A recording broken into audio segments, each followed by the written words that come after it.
Hello, everyone, and welcome to the second edition of the She's Tech Conference.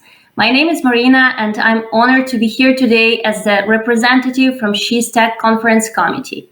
I'm truly grateful to be here with all of you for this meaningful and empowering event. Today, we're not just hosting a conference, we're bringing together a global community of over 2,500 women from across the tech industry. Whether you are tuning in from Europe, Asia, Americas, or beyond, I want to extend a warm welcome to each and every one of you. The energy and the passion this community are truly inspiring.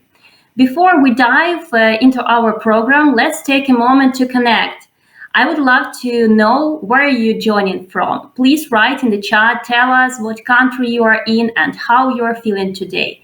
It's always amazing to see the global reach of this event and feel the collective energy of women in tech from all over the world. I also want to take a moment to express our deepest gratitude to the incredible lineup of speakers and stage hosts who are with us today. We are the privilege of welcoming inspired female leaders, tech innovators, HR experts, and women who are breaking barriers in their fields. They've generously agreed to share their experiences, their expertise, and their journeys with us. These voices will provide invaluable insights and inspiration, and we are so grateful for their participation. Now I know there's so much to look forward to today. You can find the full agenda on our website where we've outlined all the sessions. We have multiple stages running simultaneously, so feel free to explore the sessions and join the ones that resonate most with you. There is truly something for everyone, no matter your area of interest or expertise. To help guide you through the day, let me briefly introduce the three main stages of our conference. The workplace stage, this track focuses on strategies and best practices to bridge the gender gap in workplaces. You will hear about how organizations are transforming to create better environments for women, covering everything from talent acquisition to ESG initiatives. To tech stage, here we dive deep into tech innovation. We will explore the latest trends, tools, and technologies that are shaping our world with expert insights from women who are leading in this space. The leadership stage, this is where we focus on breaking barriers and growing into leadership positions. You will hear real stories from amazing leaders who have overcome challenges and opened doors for others. They will share practical advice on how to succeed and grow in your tech career. Now, I'm honored to introduce someone who has been a driving force behind our efforts to empower women in the tech industry. Regina Viadro, the Senior Vice President and Global Head of Digital Technology Services and President of North America at Intellias. Her leadership is not only recognized within our organization, but across the industry, where she has been a vocal advocate for diversity, equity, and inclusion. Regina's dedication to advancing women in tech and her passion for creating opportunities for growth and success are truly inspiring. It's an honor to welcome Regina to the stage to share her insights and kick off this year's She is Tech conference. Please join me in giving a warm virtual welcome to Regina Viadro. Thank you so much for that warm welcome, Marina. It is quite an honor to talk to such a wonderful audience of talented women from around the world. I am feeling inspired. You know, I've worked in this industry for 20-some years, and I've seen firsthand some of the challenges that women face at work. Not so long ago, I was the only woman in the room almost every time. And did you know that just 9 years ago, women made up only 17% of C-level positions? Today, that number has grown to 29%. We've made some strides, but there is so much more to accomplish. I've also seen many women struggle as they balance their work and their family life. And as a mom of 4 who has always worked, I understand how difficult it can be at times to find this balance. Yes, there is improvement, but not enough. A Deloitte report found that women still carry a disproportionate share of caretaking. And I want to acknowledge that outside of family and workplace demands, some of you are dealing with so much more. But there is something I've learned along the way. I've had the privilege of watching many women overcome obstacles and pave their paths with incredible grit and grace. And I'm truly inspired by these women. Here at Intellias, I'm very proud of the fact that we have 48% of management positions held by women. And I've seen our women juggle the many aspects of their lives while working on mission-critical projects that literally change the lives of others. And I want to share with you something that, in my opinion, truly makes a difference, and that is inspiration. That inspiration often comes from knowing that someone else has done it before us, that another woman has broken through the barriers, that she has shattered the glass ceiling, that she's taken a leap of faith and succeeded, not only because of her qualifications, but in spite of the hurdles in her path. We need to know that we too can overcome the limitations others have placed upon us and rise to the occasion. You know, it's not enough to have upskilling courses and opportunities for advancement. We have that, and that is terrific, but it's not enough. What we as women need to see is inspiring examples of other women that are thriving in the workplace. Women who find balance in their lives but can still build a career. Women who ascend the corporate ladder if they want to. Women who stumble, even fall, but get up again and climb even higher. Women who achieve great things. This inspiration is what often makes our work meaningful. And it is, in my experience, one of the more critical aspects of a successful company. This is why She's Tech is so important. Last year, 2,000 people attended our conference. This year, it's 3,000. And I believe will only continue to grow. These events create a space for conversations and connections. They remind us that we're not alone in our journeys. They give us reasons to be inspired. They give us a voice so that we can inspire others. And as Michelle Obama once said, the world needs your voice. Because when we women come together, when we share our experiences and our knowledge, we can inspire others. And we can inspire each other to create long-lasting and meaningful change. So let's cultivate a culture where we don't only discuss the difficulties the life throws at us, but where we also celebrate a community of strong women who are getting things done. Let's continue to not only support each other, but also inspire each other so that we can achieve great things together. Now, before we proceed, I'd like to also extend a special thank you to our partner, UN Women, and for their support of gender equality and gender diversity in the tech industry and beyond. Thank you for that. And now it's time to hand over the mic to our wonderful stage hosts who will guide you through today's sessions. Thank you. Welcome everyone to the tech stage of She's Tech.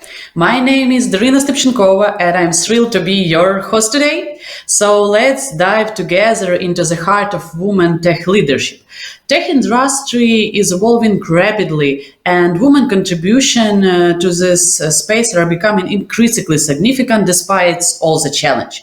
In this stage, we bring together inspired female experts who have made remarkable strides in groundbreaking technologies to share their experience, insights, and stories of the innovation.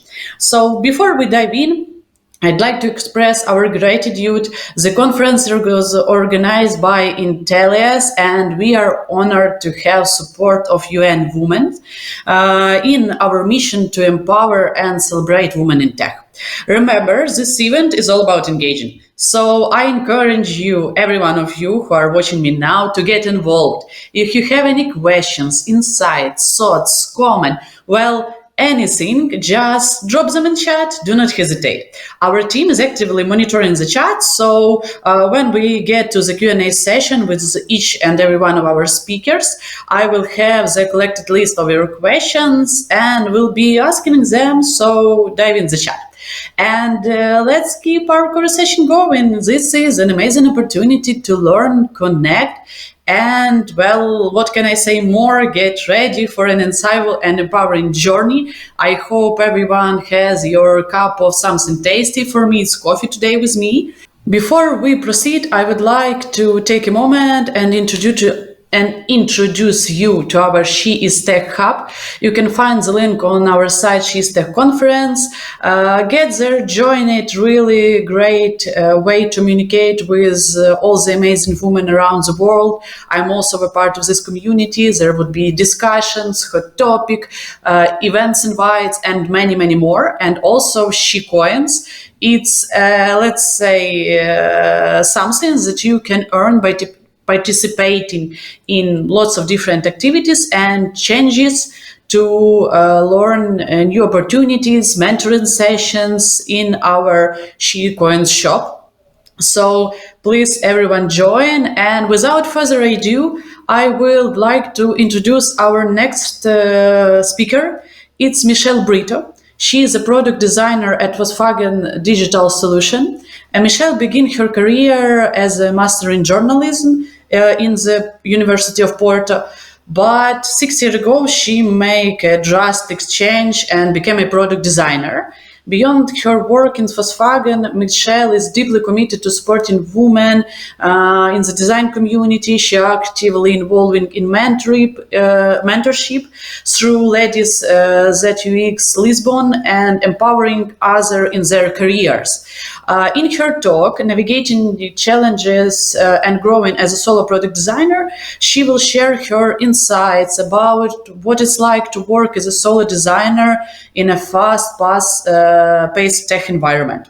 So she will discuss her challenges and opportunities. And hi, Michelle, it's really great to have you here. How are you today? And from where are you joining us? Hello, everyone. Hi, Darina. I'm really happy to be here. Thanks for having me. And yeah, let's share some challenge and understand how we can grow and help each other. Where are you joining us from? I'm from Lisbon. Wow, great. So, well, Michelle, no further ado, stage is yours. Please dive in your topic. Thank you. Well, so yeah, so let's start here. As Anina mentioned, today I'm going to share some insights about my past experience navigating challenges and growing as a solo product designer. But before, let me introduce myself. So I would like to ask our audience and to write in the chat if you work in a team of one or if you are a product designer. And if you are not a designer, I hope these insights can help you to overcome your challenge as a solo professional and in your own team. Well, talking about myself, I'm a product designer at Volkswagen Digital Solutions, and into UX research. So my main activities are related with UX research, and I'm also a mentor in Ladies at UX Lisbon. And just to explain what is the concept of the UX lone wolf, let's talk a little bit go back to my past and talk a little bit about my past experience as a graphic designer at my dad's print shop. Well, going to the past, when I was 17 years old, at that time I was the only graphic designer at this very small print shop. So I was facing all these challenges, as you can see here: lack of business strategy, lack of trust, undefined process. And back in time, I was hired just to execute the task. There was no defined process during this time. I was like struggling to understand like the main tasks, and also to explain like the importance of my work. And with my dad, we couldn't understand each other. You know when you have like this family business, we couldn't understand each other. I was like hired just to execute certain tasks, but after a long period and some tough conversations, we created a relationship of trust. So instead of lack of trust, I was involved since the beginning of the process, and we created and we defined our own methods. So, and we defined our methods based on our reality. So basically, we created all these methods for our own customers, for our own clients. But years later, I was seeing myself living the same challenges. I was seeing myself as a product designer, and I was struggling to understand how I could be included on the early stage of my team's process, for my team's work. And was the same, like was this lack of trust, undefined process, and lack of business strategy and late inclusion. And you know how you feel, and as Karen mentioned, I was feeling like overwhelmed. I was like feeling anxiety. I was feeling like I was trying to handle with a lot of different tasks at the same time. And after that, I start to ask myself how I could improve all this process. And I don't know if you have you ever felt that some of your work process were not acknowledged, and who has been taught this? Because I was feeling exactly that my process were not acknowledged. And for example, when you have all this demands, a lot of tasks, several demands to execute, and put yourself as the only responsible for design everything, you start to feel like very overwhelmed about this. So I was trying to execute all these tasks, like raising hypotheses, waiting for validation, documenting my findings, also organizing and prepare all the assets. So during this time, I was like trying to do everything at the same time, try to execute all the process that I thought that was necessary to finish my work.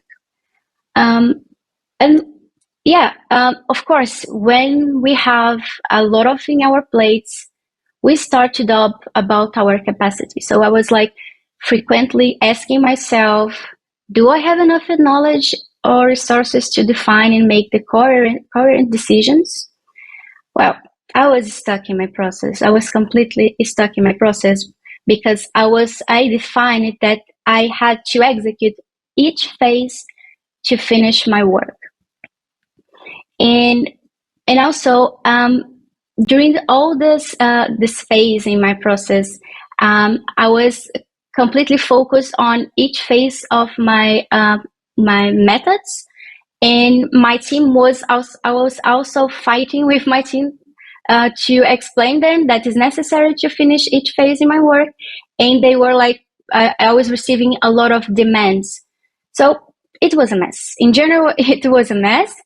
But it was at that moment that I took a Newson Norman course, and for those who don't know, it's one of the best certifications for designers. And I extract from this course the main 6 insights that help me as the UX lone wolf. And the first one is bring people in. So when you bring people in, you can invite the team to be part of your research. For example, you don't have to look for all their answers alone. During your research, ask them to share previous knowledge. You can schedule one-on-one with your team and understand their knowledge and how they can help you. And when you do this, you create empathy. And also, instead of only be spectators, they will be part of your solution. So invite them, try to understand the main process, also their needs as a developers, for example. And you also create this safe environment with them to ask for help. The second insight is document your decisions. Remember that as a solo designer, you won't remember about all the concepts, all decisions that you made. So it's very important to document everything and also document what you agreed with your team.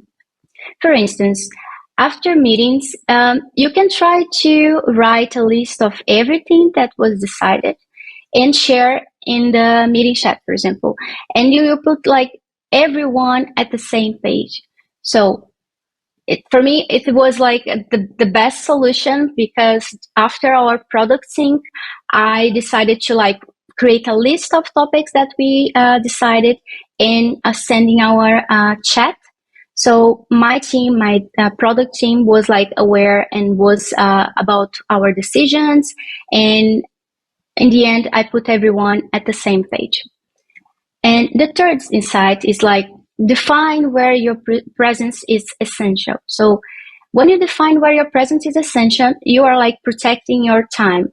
So protect your time and define which meeting your presence is completely essential. Try to create a list of questions to ask yourself, and also try to create a list of questions to ask yourself when you are like, for example, in rush or busy. You can try to create a list to ask yourself if your designs are finished or not. For example, you can ask yourself, does the design work with realistic data? Or maybe you can also ask, have the no content design states being considered? So in the end, you are like protecting your time also in the future, because sometimes when we are on rush, we don't have like time, or we are not like prepared to validate our own work. So try to create this main questions you ask yourself. And one more insight is try create templates. So in my case, I created some specific templates, for example, to collect requirement, also to prepare presentations, or also some specific components that it's common for my work. So try to create some specific templates to help you during your daily work.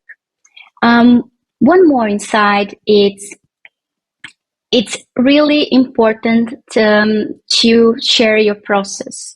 And when you share your process, your team will be like aware about what you are like have been doing.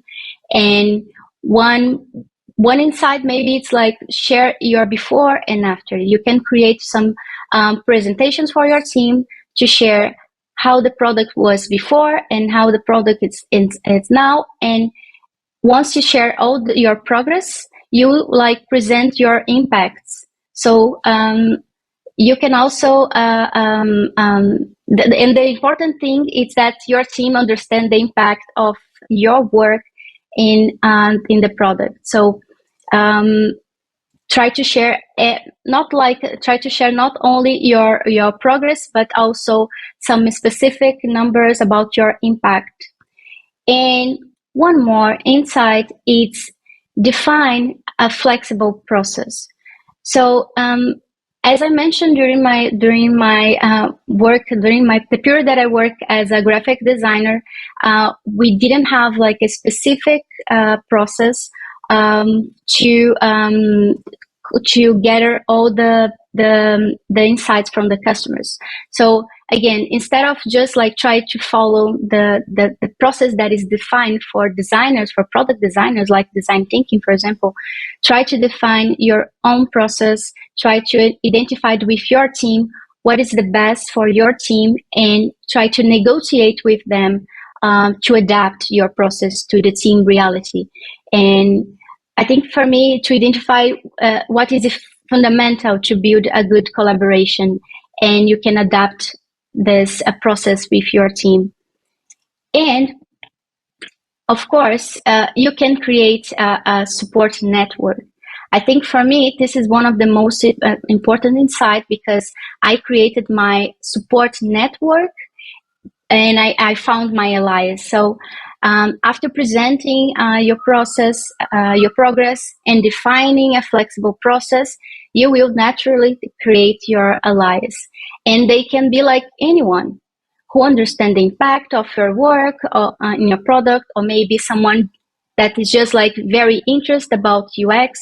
So try to identify this people in your team, and they will be your main allies. They will support you during meetings. They will like fight for your decisions with you. So this is very important. And for me, I think this was one of the most important insights that I collect from this course. And well, try to build a trust relationship. And I think today I felt that I created a relationship of trust with my team, and the exchange and support are more constant. This also changed how the demands reached me, and now they are better organized, and I'm included in the process from the beginning. It's a completely different reality than before. And furthermore, today we can count on another designer, because my team knows the impact and the effort and results of also the results of my product task. So I created this trust relationship, and also it also changed the structure of my team. So now we can count with a second design. And well,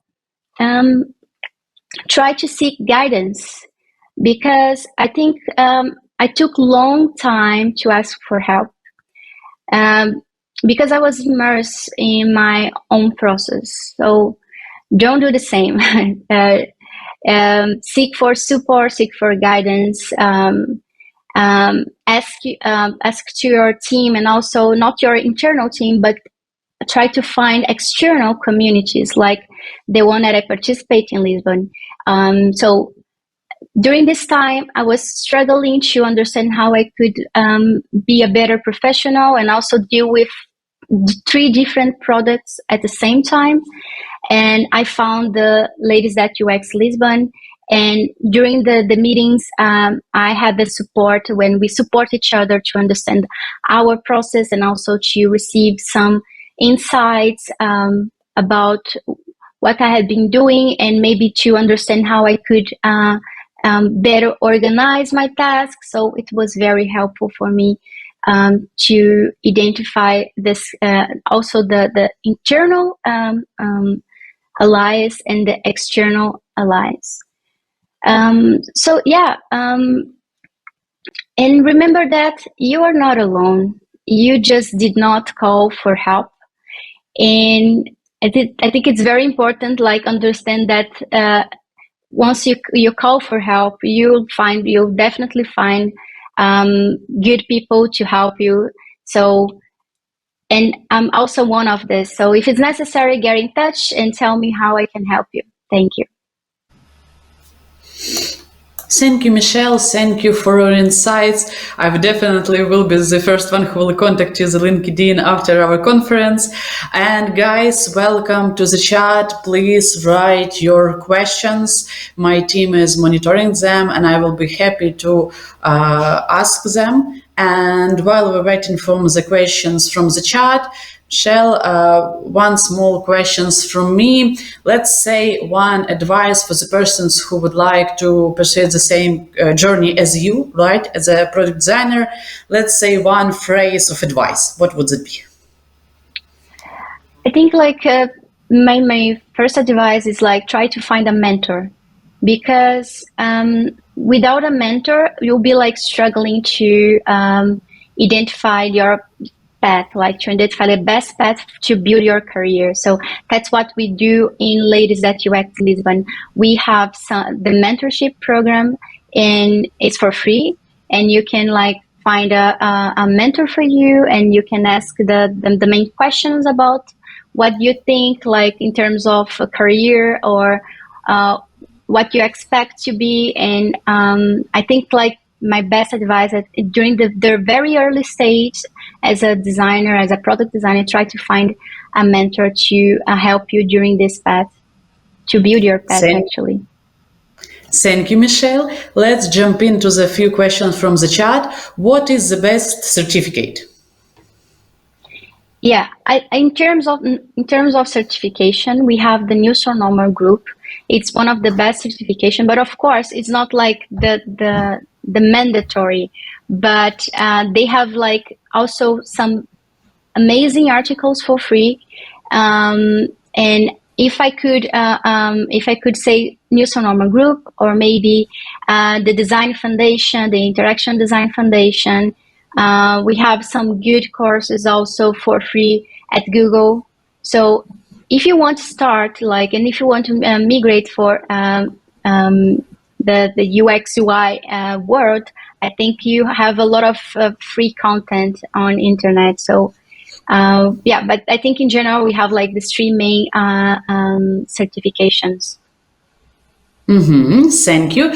And how do you manage stress and avoid burnout in a solo role? That's the point. And as I mentioned during the last slide, I think we always have someone to count on. So I think during this time, the community was very important for me, because I was like assuming that like as a solo designer, I couldn't finish my task, and I couldn't be a good designer. But it was the opposite. I just had to better organize my task, and also to understand with my team what is the best solution and actual process for us. You don't need to follow all the process. You need to adapt this process for your reality. So yeah, I think the main side is adapt the process for your reality. Thank you, Michelle. That's all with the questions. Thank you for your journey today with us. It was nice having you here. I hope you will get a great day, and also we'll stay connected through the channels that you mentioned. Thank you. Thank you very much. Okay, guys, I hope you had a great time with our two speakers. For now, we will have some pause for 1 minute. Please refill your coffee, tea, or water as you have, and I will see you back in 1 minute.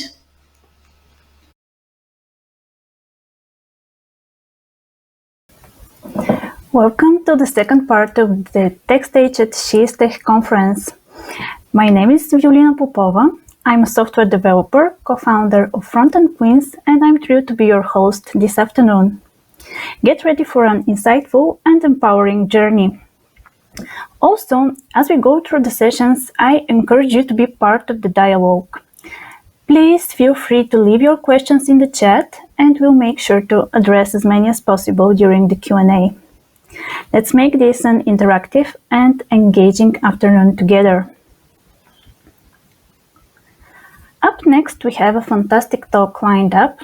Unfortunately, for this session, we won't be able to have a Q&A part, but I'm sure you'll find it highly insightful. I'm excited to introduce Frances Bontempo. Frances is currently the editor of Acus Overload magazine, has authored a book on genetic algorithms and machine learning, and a C++ book to help you catch up on the language since C++11. She's had a rich career as a programmer in various companies, mainly in the finance sector, and she enjoys testing, deleting code, and is always keen on learning. Her talk is titled A Personal Project That Got Out of Hand, Writing a Book About C++. In this talk, Frances will share how a few small personal projects grow into the foundation for her first book on machine learning, and why she later decided to write a book on C++. She will inspire you to realize that with a bit of help and encouragement, you can achieve much more than you ever imagined. Hi, I'm Fran, and I'm going to talk about a personal project that got out of hand and how I ended up writing a book about C++. I'm going to talk about me, but whilst you're listening, think about you. I'm going to talk about writing, I'm going to talk about toy projects, and in the background all the time supportive people who've helped me achieve some things I'm quite proud of. So whilst you're thinking about you and I'm talking about me, maybe think of 3 things. Something you don't understand yet, something you've forgotten, maybe something you used to be good at and you think, oh, can't remember how to do this anymore. And think of something you haven't tried yet, something you'd like to learn how to do. So, who am I? You can find me in various places. I've got into writing as I've got older. Love reading for a long time, in particular sci-fi, and have an interest in AI. My first love has always been mathematics, and I'm really into music too. So they're things I love.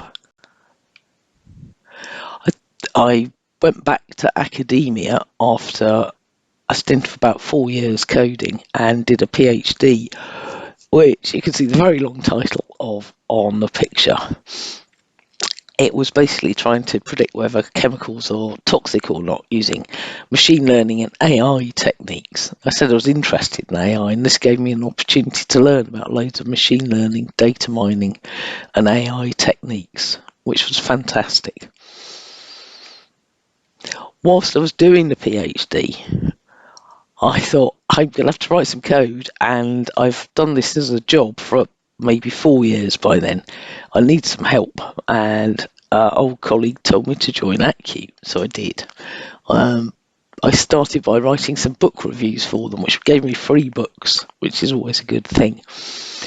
I joined in some of the code critiques that they publish in the Members magazine, which gave me some practice at commenting on other people's code. I was quite a young developer, I wasn't used to that, I was used to people critiquing my code. But stepping up a bit and saying, hang on, I'm not sure this works, what about this alternative approach, and so on, made me feel braver, and I learnt lots from doing that. I eventually wrote an article and gave some talks at meetups, and occasionally give conference talks there as well, and subsequently gone on to give other conference talks. I now edit their Overload magazine. Focus is kind of around C++ and maybe C, but other languages too. Great little group, and they've been really supportive, particularly as I've given the conference talks and as I've gone on to write books. My dad was really supportive as well. This is a picture I drew of him when I was doing art at school. Not the world's greatest artist, but he was into his maths too. It was good to have a friend to talk to about mathsy type things. As I said, I'm talking about me. You think about you. Think about your support network. Maybe take a moment to thank them after this talk. My dad wrote a book years ago, I think I was about 5 when it was published, about, here we go, maths again. So a foundation course in modern algebra. When I was young, I was amazed I knew somebody had written a book, because that seemed like an unachievable thing. Just park that thought there for now. After I finished my PhD, I went back to work as a programmer again, but there's still several aspects of some of the machine learning and AI techniques that I hadn't had time to go into. I'd learnt a little bit of MATLAB, and by that point R was becoming a popular language, so I started trying to learn a bit of R, and there were several algorithms I hadn't tried, so I wanted to make myself some space to practice some of these other AI algorithms I hadn't played with. And then I also wanted to go back over some of the things I'd done previously to make sure I could explain them clearly to other people, and see if I could improve how I approach things. And fundamentally, these personal projects are always for fun. As I said on my slides, always never for profit. It can turn into being a bit of a rabbit hole if you start playing with something. You don't necessarily have all the time you want to do things. If you can just find little things to play with, then you can get better, keep learning, keep practicing, and keep having some fun.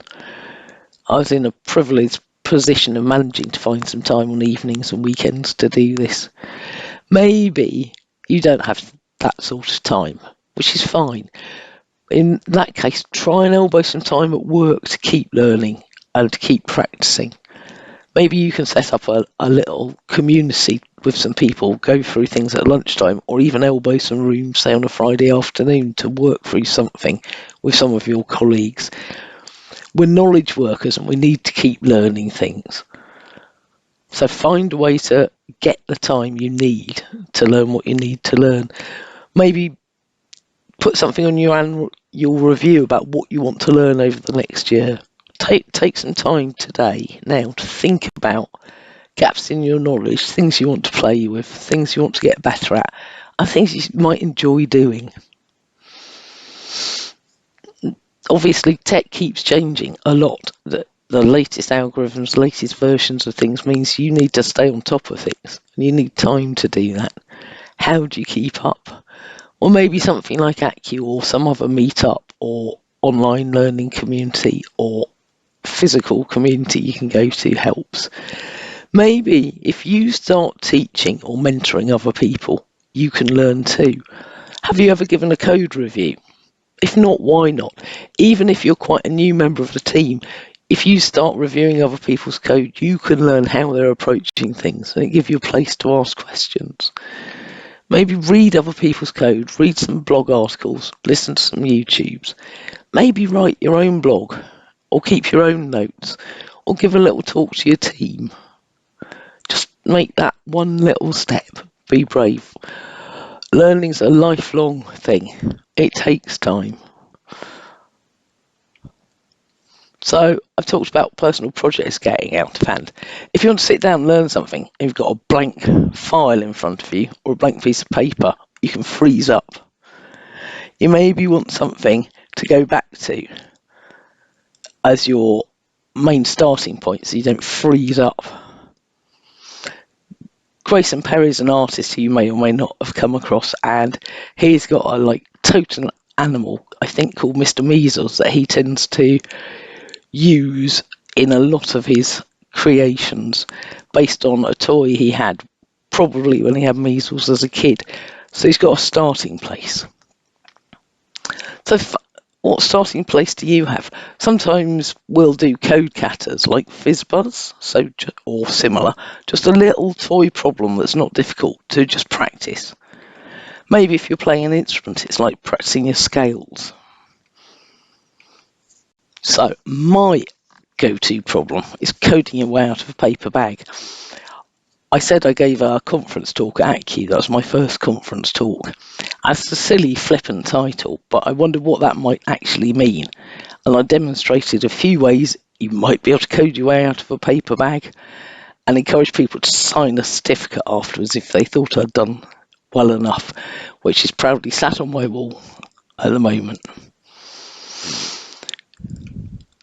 So that's become my go-to problem. As I said, if you've got a blank source file and you're trying to learn something, where do you start? Start by drawing a paper bag, then I've got an opportunity to do something. What can you do to code your way out of a paper bag? Well, you could put a maze in a paper bag, and if you can write the code to escape a maze, then eventually the grey line walking around will leave the paper bag. That was an excuse to play around with maze generations, which is fun, and then maze solving and graph algorithms. So the important thing there was learning about the algorithms, but it gave me a fun excuse to code my way out of a paper bag. And like I said, got my signed certificate. I've went through several other generations of talks, all of them based around a little blob moving around in space, which you can see on the right, and eventually escaping the paper bag. I looked at using decision trees, which managed to redraw where the paper bag was from the path of the little blob moving. I played around with genetic algorithms, which are quite a simple way of using the idea of randomness and learning, or machine learning, to solve problems. I've given talks about swarms as well, using nature-inspired algorithms, so trying to follow what ants do, or bees, And you can do the same for cats and various other things. They involve several blobs collaborating together and eventually finding their way out of a paper bag. Can write Monte Carlo simulations of things like stock prices, or even more simply Brownian motion, and looks at things like hill climbing, which is a way of just working out how to always go up or always go down, usually if you're trying to solve an equation. But I can repurpose these for so-called paper bag talks. And there are other things like simulated annealing that fall under the umbrella of machine learning and statistical tools. There's several of my talks online. I'm sure you can find them if you have a hunt. I pulled some of these together into a book. It occurred to me at one point, I thought, actually, I've done 5 or 6 talks now, and that's probably half a book. And I sketched out some other ideas that I could use as well. I wrote my first book in 2019. That's a while ago now. Most of that was an excuse to, as I said, remind myself of things I thought I was getting rusty on and play with some new ideas that I'd not tried before. So, Fran's published a book. Time to relax? Well, no. That first personal project got completely out of hand. I've been reviewing books for Manning, the publisher, and you could do that too. You get maybe a pitch from someone or the first couple of chapters and you provide some feedback. And most other publishers offer a similar thing. That's a way to potentially get some free books, maybe just ebooks, but that's fine if you're into your books. It occurred to me as I was reviewing some of the Manning books that I hadn't seen many C++ books out there. My main language has been C++. I know Python, C# and many other languages. But it occurred to me there are lots of books that come out when there's a new language version. And those tend to be really big technical references on all the details.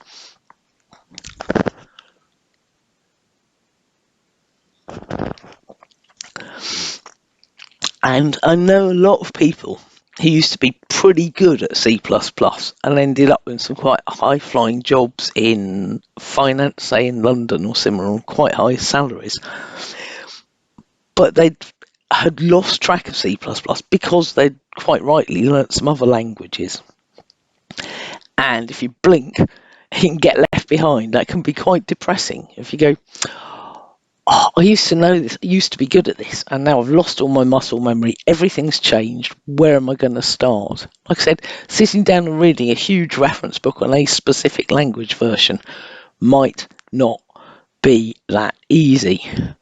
There wasn't a short book to just help you get back up to speed with some of the basics that had changed in all that time. And I had a hunt around, couldn't find such a book, and I wondered if I could write that book. So, C++ is a very old language. It's still used for lots of things. Obviously, there have been a lot of discussions recently about, is it a safe language? Is it easy to learn for a beginner? Should I swap to Rust instead? Or, lots of questions around this. It's still there being used for games programming. Your browser, like I use Chrome. Chrome's written in C++. Embedded devices like set-top boxes for televisions are powered by C++.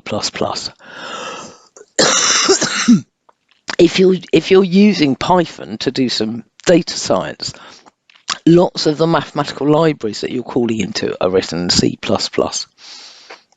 Like I said, C++ has changed every 3 years. So not only have we got a huge amount of existing code bases that will not go away, not suddenly rewrite everything in a completely different language. Maybe bits, but not the whole thing. We've also got this language changing every 3 years. So there's some catching up to do. As you start learning things will continue to change. That's okay. You can learn just enough to keep up to speed if somebody guides you in the right way. C++ is described as a multi-paradigm language. I can do functional programming, or OOP, which also means there's lots of things you could learn. you compile it to a specific target, and that can make it really fast. I mean, you can write slow, bad code in any language if you're not careful. I think all of the above things give C++ a reputation for being difficult. Some people suggest if you manage to learn C++, you'll be able to learn anything. Whether that's true or not, I don't know. I definitely found C++ has given me a good grounding, allowed me to understand some other languages quite easily, comparatively speaking. So, in order to write this missing C++ book that people need to get them back up to speed, I did think through what sort of things I'd need to cover. Obviously, I've given you a big long list here, which may or may not make sense depending on whether you know the language or not. We're just starting with some basics and gradually built up a container of numbers. So just having a collection of numbers, decided what we could do with those. Then looked at how you deal with time and dates and that sort of thing. And then touched on classes and some polymorphism as well, so some object-oriented coding, where you just do a different function depending on what type of object you've got, so you can get things behaving in different ways, but use the same kind of overall API to call into them and do things. And then associative containers or dictionaries or lookup maps, you might know them as. And then some more complicated things. And I scratched my head for quite a while and came out with some little games or puzzles that you can then play with afterwards, because I think learning needs to be fun, right? Pulled this together in a book for Manning, so you could go take a look on their website. I've written a few blogs about this, which talk through the different games that I set up. You might find them useful if you want to learn another language as well. And one of those, of course, was coding your way out of a paper bag, when we just got some text output on the screen and get some asterisks to just move up the screen. So how do you write a book? Well, think of a title, write the contents, get it published. Yes? As with life, it's a bit more complicated than that. So, I mean, you could go down a self-publishing route if you want, but you might find it easier if you find an official publisher, because they can give you more feedback and more help with the marketing, but you won't earn as much money if you do that. You might need to submit a sample chapter. So find a publisher who publishes the sort of book you might be thinking of writing.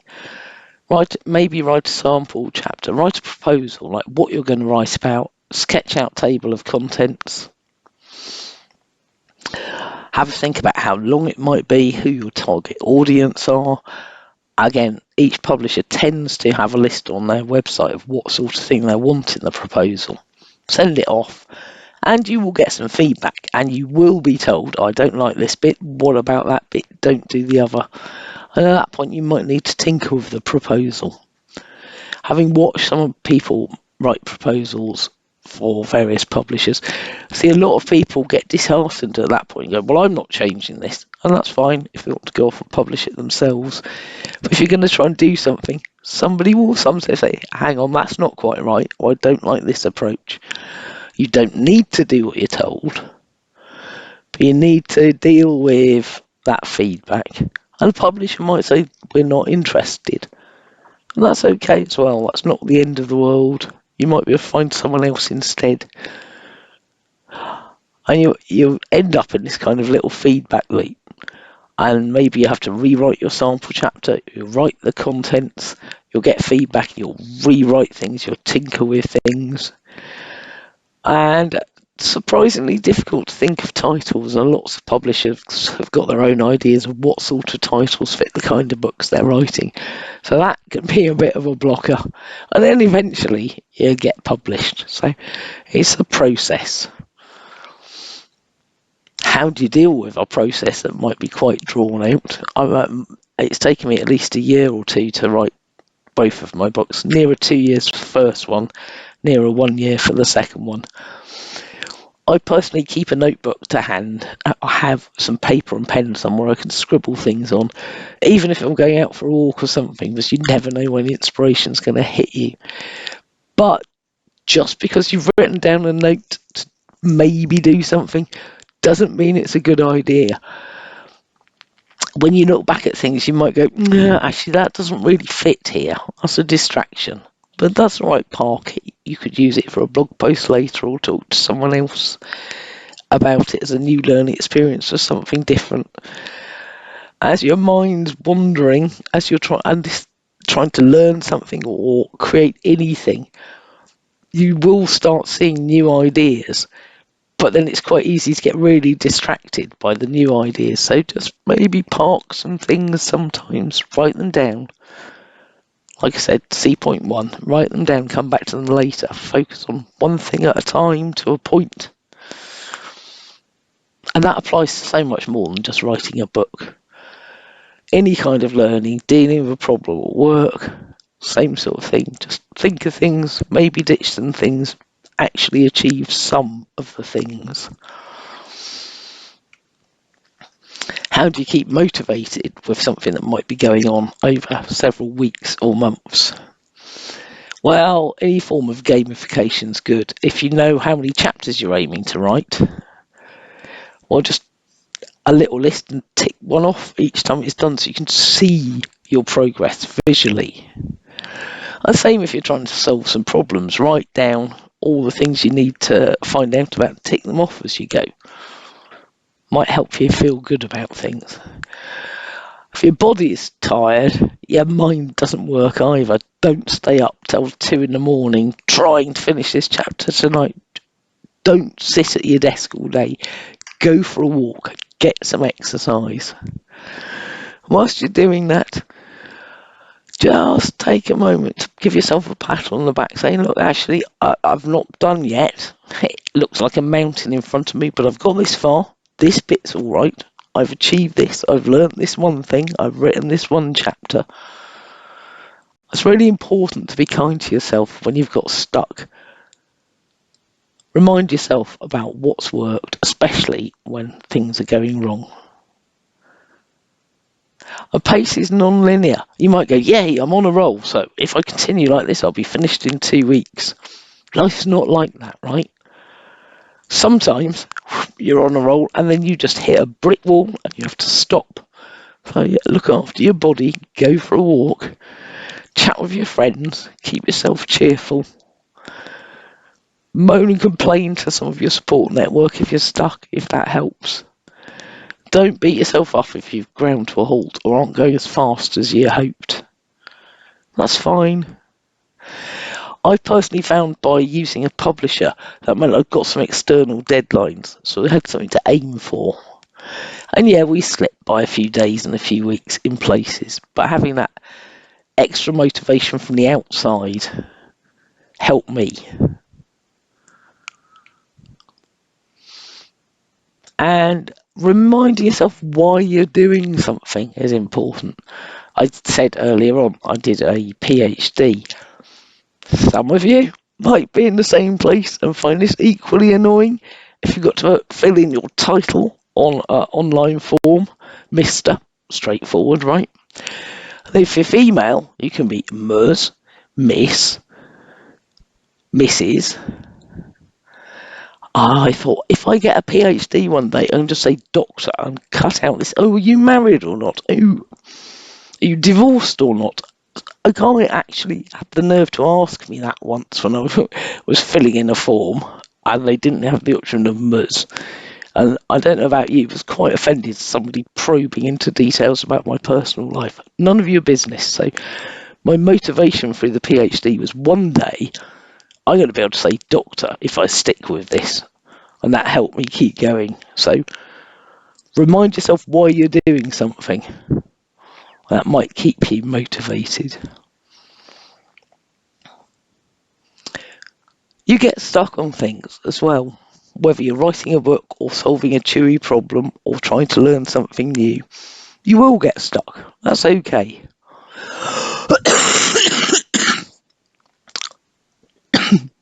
Excuse me. Do you know, if getting stuck's an opportunity for learning new things and finding new ways of looking at things, so enjoy the problem. Ignore the problem. Put it down. Go and do something else for a bit.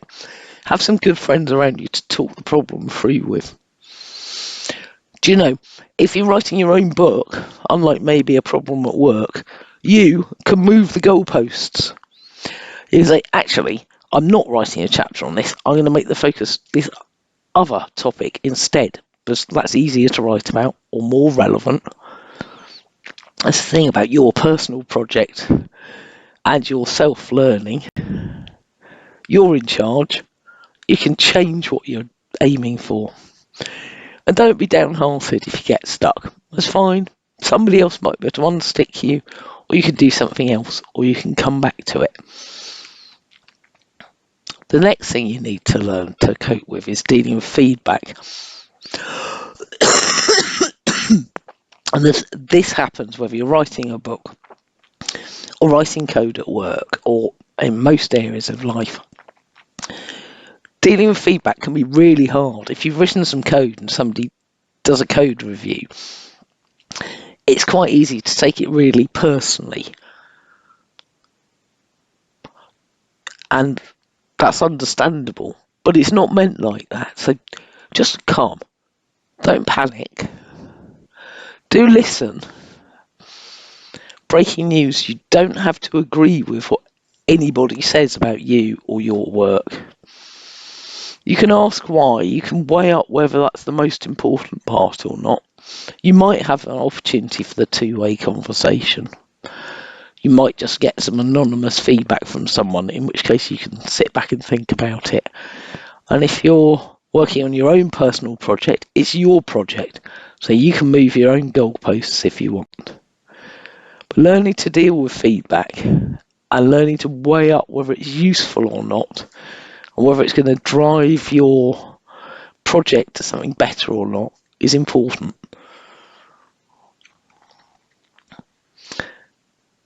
So let's just pull this together. So some project pro tips. Like I said, whether you're aiming to write something or create something or anything new. First, read around the subject, maybe sketch out just some notes, or maybe write a full article or something like that. Explore the problem, just orientation first. It's okay to reinvent the wheel. Nothing I've come out with in my books is groundbreaking or new. I'm tending to just explain existing things to people. That's something I think I've got good at over the years.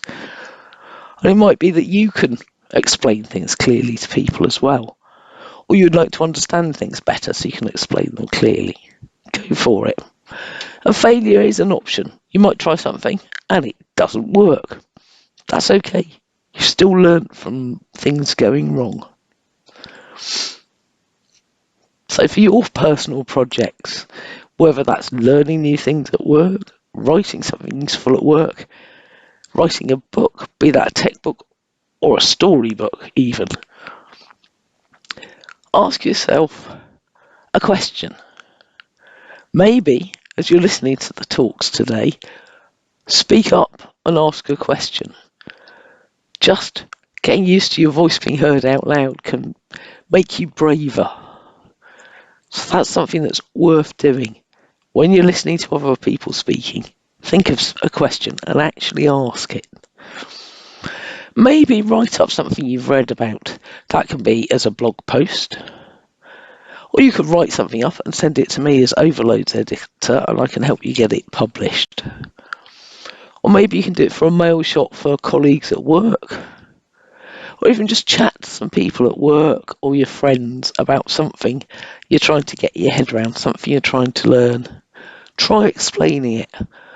So these are just little small things, talking to people, sketching out a very short blog post, or even just like a couple of sentences on LinkedIn, putting your hand up and asking a question at a talk.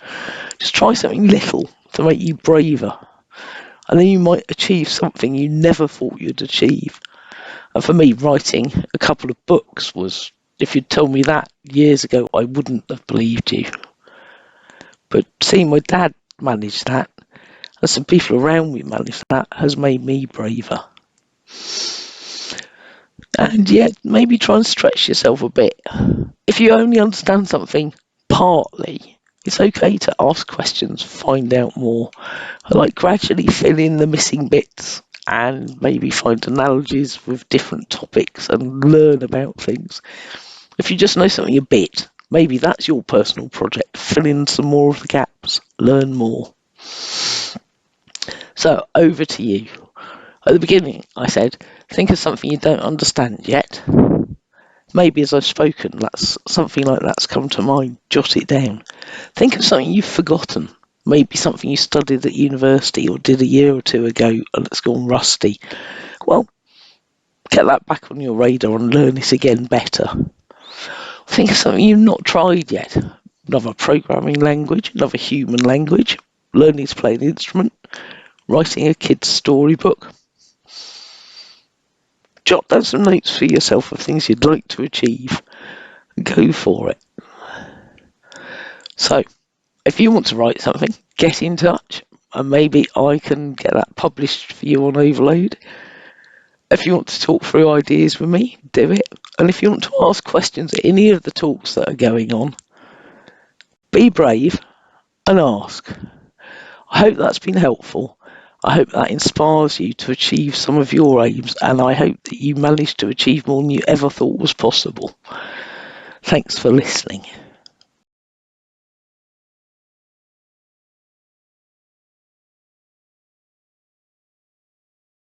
Welcome back, everyone. I hope you're feeling inspired after our last session, and we have another exciting talk lined up for you. Please join me in welcoming Christina Martins, a talented biomedical engineer whose career has taken some intriguing turns, ultimately leading her to become an Android developer. Christina has a diverse background, having worked on applications across the automotive, tourism, and pharmaceutical industries. Currently, she serves as a tech lead of the Android team at Sword Health, where she plays a crucial role in developing a groundbreaking product for women called Bloom. Her responsibilities include collaborating with various teams, including web, algorithms, firmware, hardware, and AI. Outside of her professional life, Christina enjoys reading, baking, and attending concerts. Her talk today is titled Meet Bloom, a mobile app for pelvic floor therapy. In this presentation, Christina will introduce us to Bloom, a mobile app designed to facilitate pelvic floor physical therapy in the comfort of home. She will demonstrate how the app functions with a particular emphasis on the Android implementation. Christina, we are excited to hear about this unique product. But before we dive into your talk, I would love to know, how are you today? Hello. First of all, thank you for the introduction and thank you for the invitation to speak at this conference. So I'm feeling well. Of course, a bit of nervous for the talk, but it's a good kind of nervous because I'm excited to share what I have to share with you. And yeah, how are you? I'm also feeling very good and excited about your talk. Let's give a warm welcome to Christina Martins. The stage is fully yours. Thank you. So, since I had already a good introduction, I don't want to repeat myself, but my name is Christina and I'm currently an Android tech lead at Sword. For those of you who don't know Sword or Sword Health, Sword is a company that was founded here in Portugal, but operates mainly in the US with a mission to free 2 billion people from pain. Today, I'll be talking about one of Sword's products that it's called Bloom, and it's a mobile app for pelvic floor therapy. So to begin, if we were face to face, this would be the time where I would ask kind of what's your background, if you are a student, working, those kind of questions. But unfortunately, since this is an online event, I can't do that. But I'm going to assume that we have a very diverse audience here. So I'm going to try to make an accessible talk and not dive too much into technical details, but to give you an overview of everything.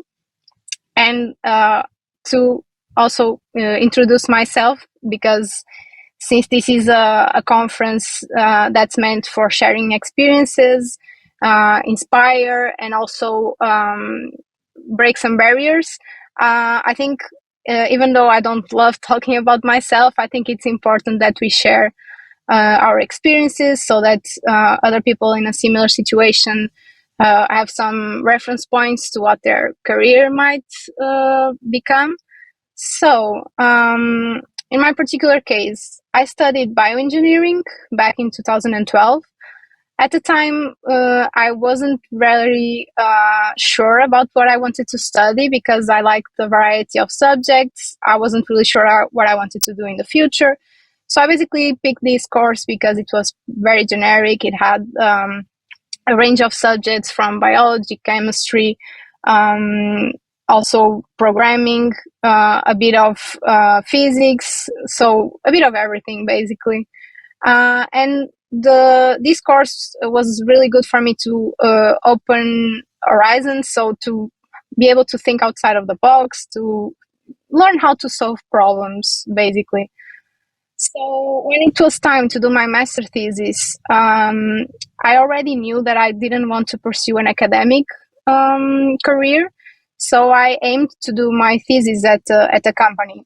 And at the time, Sword Health already existed. It was a small startup, and I joined, or I partnered with them to do my master thesis at the time about algorithms because it was more related to what I was studying. So I was basically studying movement using sensors, inertial sensors.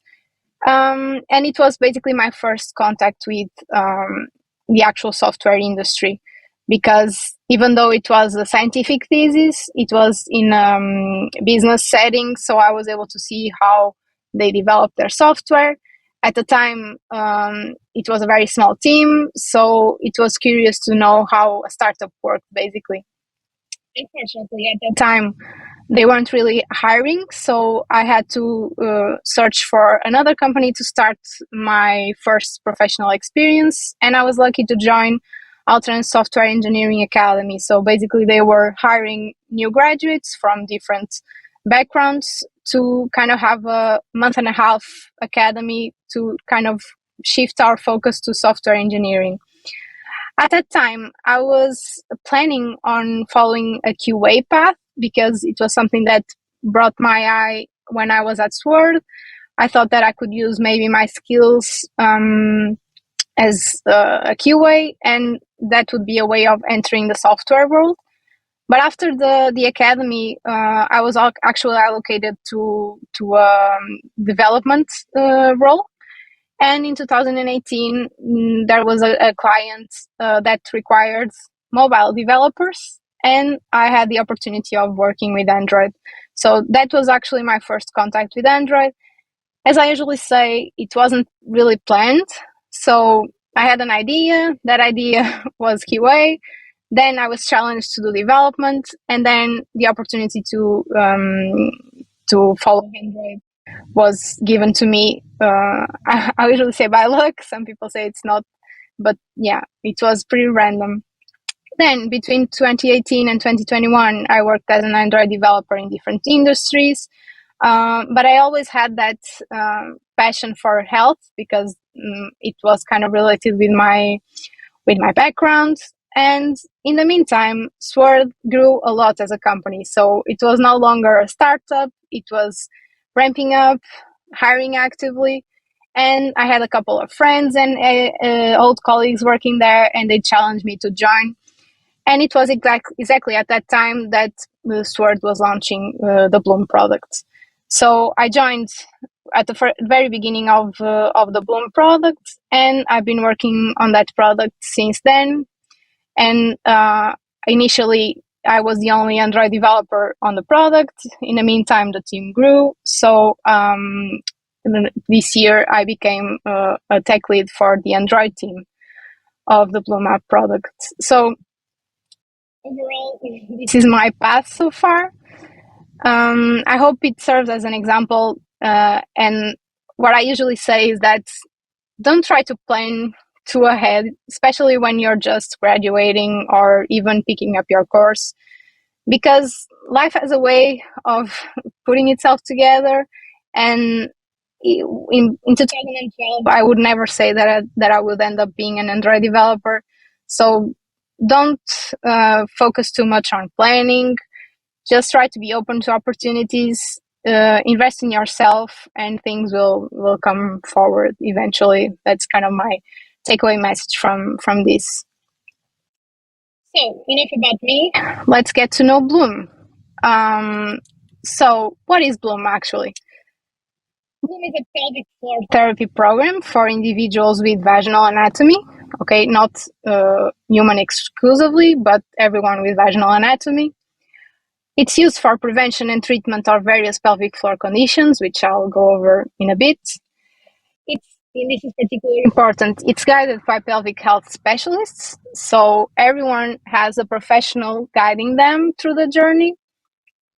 And the plus is that it uses an intravaginal pod for real-time feedback that I'll show in a bit as well. What this means is that the sessions can be performed at home at any time instead of having to go to a clinic to have in-person pelvic floor therapy. And why Bloom is important? So, as I said, there are several conditions that benefit from pelvic floor therapy. For example, pregnancy, so preparation for the partum, postpartum, menopause, bladder health, bowel health, sexual health, pelvic plane.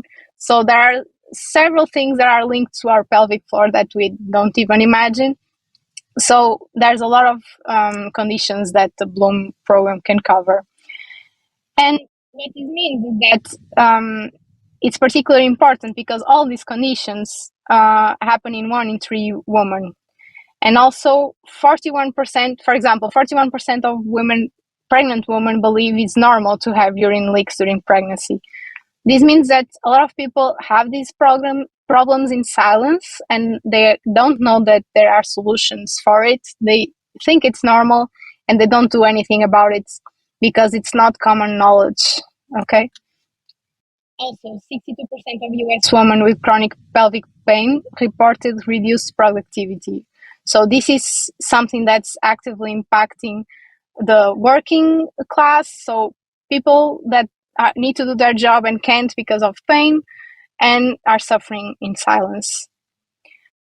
So, as I said, Sword operates mainly in the US, and for Bloom specifically, for now, it's exclusively in the US, and it's through basically employers and health plans. So what this means is if you work at a company or if you have an health plan that includes Sword in Bloom, you are eligible. So the only thing you need to do is enroll and have a dedicated an onboarding call with a dedicated pelvic health specialist, which might be optional, but this is where they guide you through the program. Then you get your kit at home, which is basically this box. This box will have what we call the Bloom pod, which is the intravaginal sensor. Okay, so looks like this. And then you just need to install the Sword app, and you can start doing sessions with your pod. And then you basically have to start your program, and hopefully this will help you improve your pelvic health. I want to share also a couple of testimonials from actual members, because this is the most inspiring part of our work, is to hear that they were able to improve their lives. So, for example, for this member, Bloom made getting help for my pelvic pain accessible to me. I have a chronic condition and often have to reschedule and miss appointments because I'm so sick that day. Bloom made it easy. I felt like I was getting somewhere by keeping up with the program each day, and instantly the pain decreased. Another testimony: my life is no longer being run by my overactive bladder. I can go hours without having to find or use a restroom. I have improved my pelvic health greatly. It has also improved my self-confidence, so thank you for all your help. I'm better in mind and body. And this is a particularly important part. Not only does this help with the physical part of your problems, but as you can see, those problems can have a huge impact in your mental health as well. So the purpose is to improve your life overall, not only physically, but also mentally. I also wanted to highlight that it takes a village. Okay, so I'm here representing a small part of Bloom, which is the Bloom app. But the Bloom app interacts with, or the Bloom program interacts with all kinds of teams. So in case of the app, and I'm here as representing the Android team, but we also have an iOS team because the app also is available for iPhone. We have QAs to test our apps. We have backend and front-end engineers to work on the features we use in the app and also on the portal that pelvic health specialists use. Of course, we have a team of product and design. We have algorithms and AI integrated into our app. We have data analytics to measure the metrics of our app and to be able to act on it. We have, of course, supply chain because we have to ship the kits to the members. We have marketing and commercial, of course, to sell our products, customer care to give support to our members, clinical and operations because this is fully backed by clinical research and by clinical specialists. So everything here is clinically based. And of course, the hardware and firmware team, which are responsible for the hardware part of our product, the Bloom Pod. Now, getting more specifically into the Bloom app part. So, as I told you, I joined back in 2022 when we were just starting. And this was the first prototype we had of the Bloom app. So there you can see a little dot going up and down according to the amount of pressure that is put on the sensor. Now, 2 years, almost 3 years later, everything is different. And I'm going to show you a little demo of how the app works. So basically, the Bloom program is part of the Sword Health Hub that members install. And then when they are enrolled in the Bloom program, this is what they will see. Let me just start the video and put in full screen so you can see. Okay. Just back off a little bit. Okay, so this is the home screen of the app. This is where you can see your data, and this is where you can start your session. So the first step is to pick up your pod, make sure it is clean, of course. Then you have to allow for Bluetooth permissions. You just click here in the button to turn it on, and it's connected to the app. After that, it's the placement. So, of course, you need to place the pod inside your vagina, and we recommend to use lubricant. Once you insert it, you should be good to go. You just need to make sure you keep your phone close to the pod for Bluetooth connection, of course. This is representing the first session ever. We are going to go over a few steps to get the member familiar with using the app and pelvic floor therapy. So the first step is a little video I want you to listen to. In this video, we'll learn more about the 3 basic movements of the pelvic floor: contraction, lengthening, and relaxation. So let's start with contraction. When you contract your pelvic floor, think of engaging the muscles you would use to stop the flow of urine or squeeze an inserted tampon. Or imagine picking up a marble with your vagina. Relaxation is the resting period between lengthening and contracting. Think of this as letting go. To lengthen the pelvic floor, think of those muscles dropping down away from you, like an elevator going to the bottom floor. Or like you're trying to start the flow of urine or pass gas. There's one muscle that works together with your pelvic floor that is important to highlight, and that is your diaphragm. When you inhale, your diaphragm moves down, allowing your lungs to fill with air. This downward movement also increases pressure in your abdominal area, causing your pelvic floor muscles to drop down and lengthen. When you exhale, your diaphragm moves back up, pushing air out of your lungs. At the same time, your pelvic floor muscles contract and move up.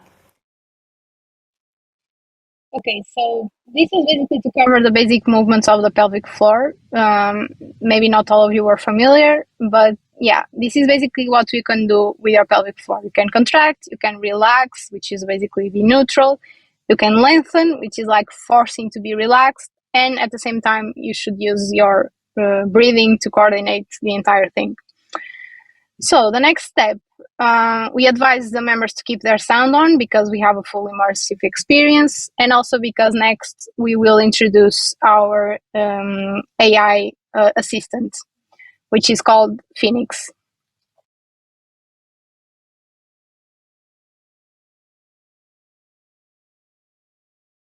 Hi, Christina. Welcome to your Bloom session. I'm Phoenix, and I'll be here to support you.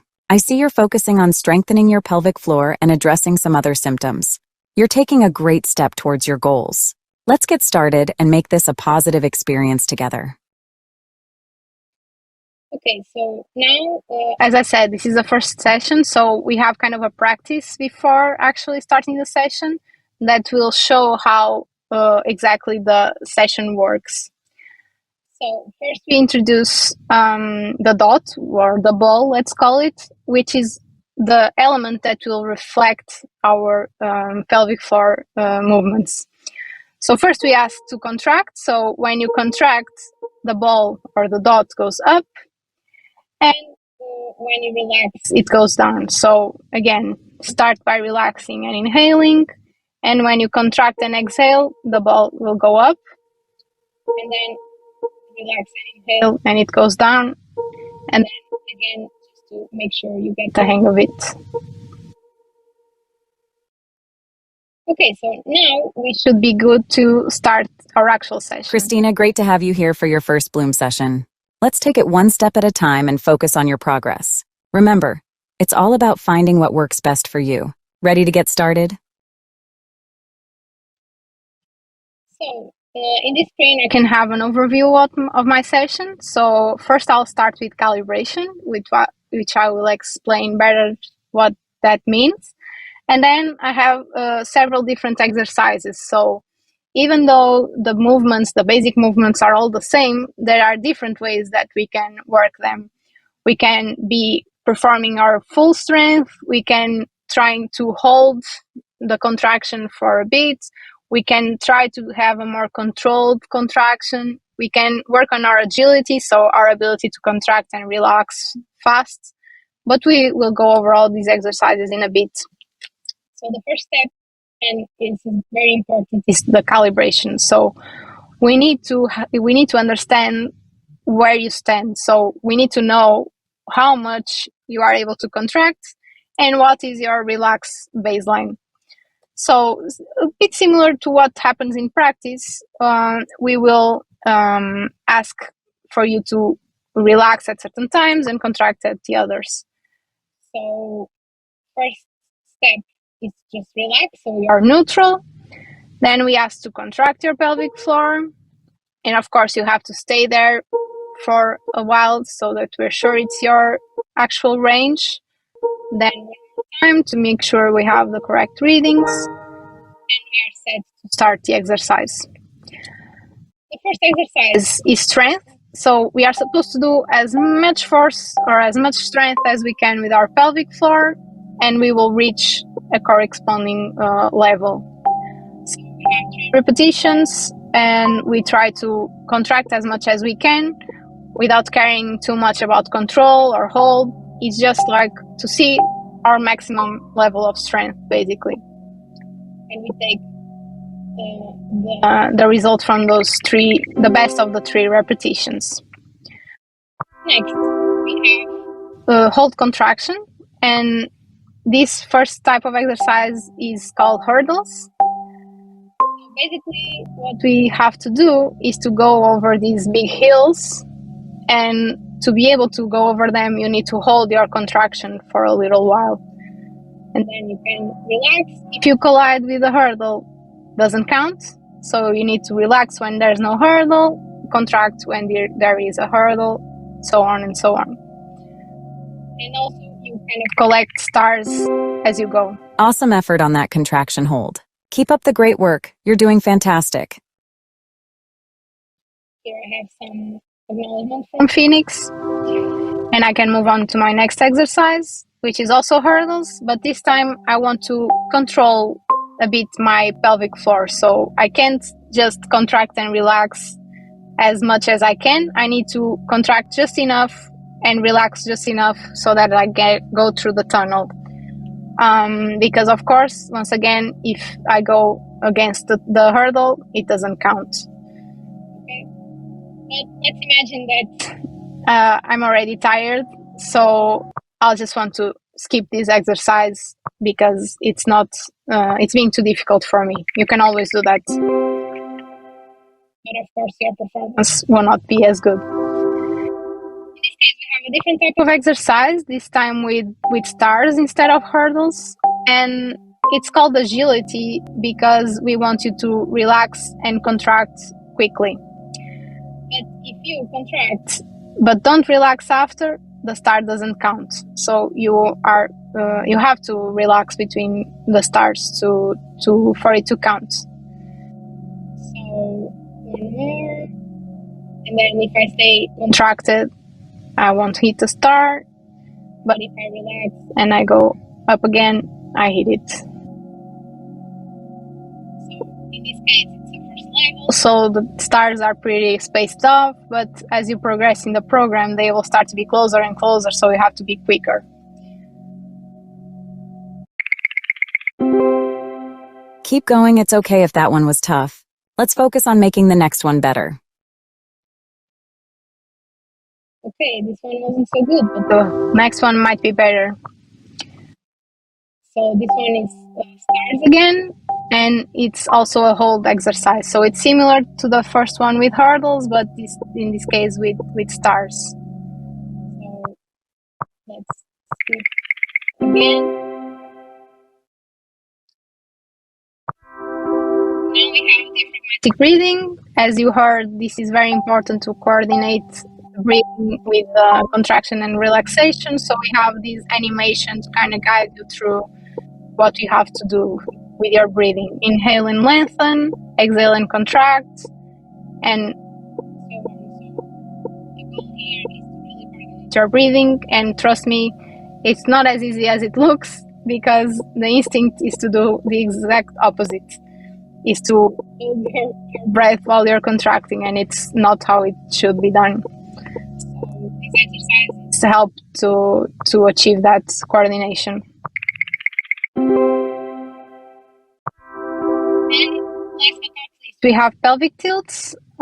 So it's very important to coordinate the movements of the pelvic floor with some exercises. So the idea of these more functional exercises is that you coordinate the contraction and the relaxation with certain movements of the pelvic floor, of your body. In this case, you are tucking and tilting your pelvis, which is also a good exercise. People that do yoga and Pilates probably know about it. So this is actually the last exercise. So now we just ask, how was your experience? In this case, I'm going to say that the pacing was a bit too fast or too slow. And I can say how fatigued and my symptoms. That's a wrap for today's session. You did a great job, especially for your first time. I noticed you skipped a few exercises. I'll let Anna know so she can check in on those. Remember, it's just the beginning and improvements will come with time. So here you have an overview of your results, and now you can see how you are on your weekly progress. Taking this first step is a big deal. Aim for 4 Bloom sessions this week to keep the momentum going. I look forward to seeing you again tomorrow to continue working towards your goals. Don't forget to create a session reminder. You can find more info on your home screen. And now I basically earn a badge for my first session. And at the end, I just need to remove my pod, wash it, and store it in a safe place. That's it. I'm now back in my homepage where I can see that I completed a session. I can see my goals. I can see also my past sessions, what I'm focusing personally to achieve, and my overall badges. So the app experience is pretty much this. Let me just share again the presentation. So the app experience is pretty much like this. Of course, that as the time goes, you will be getting harder and harder exercises, also a bit of variety, but the overall idea is always like this. You have to do something with your pelvic floor, you might have to do something additionally, and you have to work on it in different ways. The good part about having the sensor is that it detects how much pressure you're putting, so you have the real-time feedback of whether you're doing things right or wrong. So, how does it work in more technical terms? The pod communicates with the app using Bluetooth, so we are constantly getting pressure data from the sensor telling us how much force was inserted in the sensor, basically. Then, remember how I told you that calibration was important? So, calibration is basically the step where we know, okay, this is your relax point, this is your max contraction. So, this is the most amount of pressure you can put. So, we know, okay, these two values will limitate the range that you are able to do. So that's what we'll ask of you. We'll never ask you to contract above your maximum or relax below your relax point. Your playable area will always be around that range. And then inside that, I can ask for a bit more pressure, less pressure, so I can play in that range. But we always take into account what you calibrated, because it has to be personalized for you. So, as I said, I'm in the Android team, so technically I can only speak for the Android tools. I don't know if there are any Android developers in the audience, but if they are, they'll know what I'm talking about.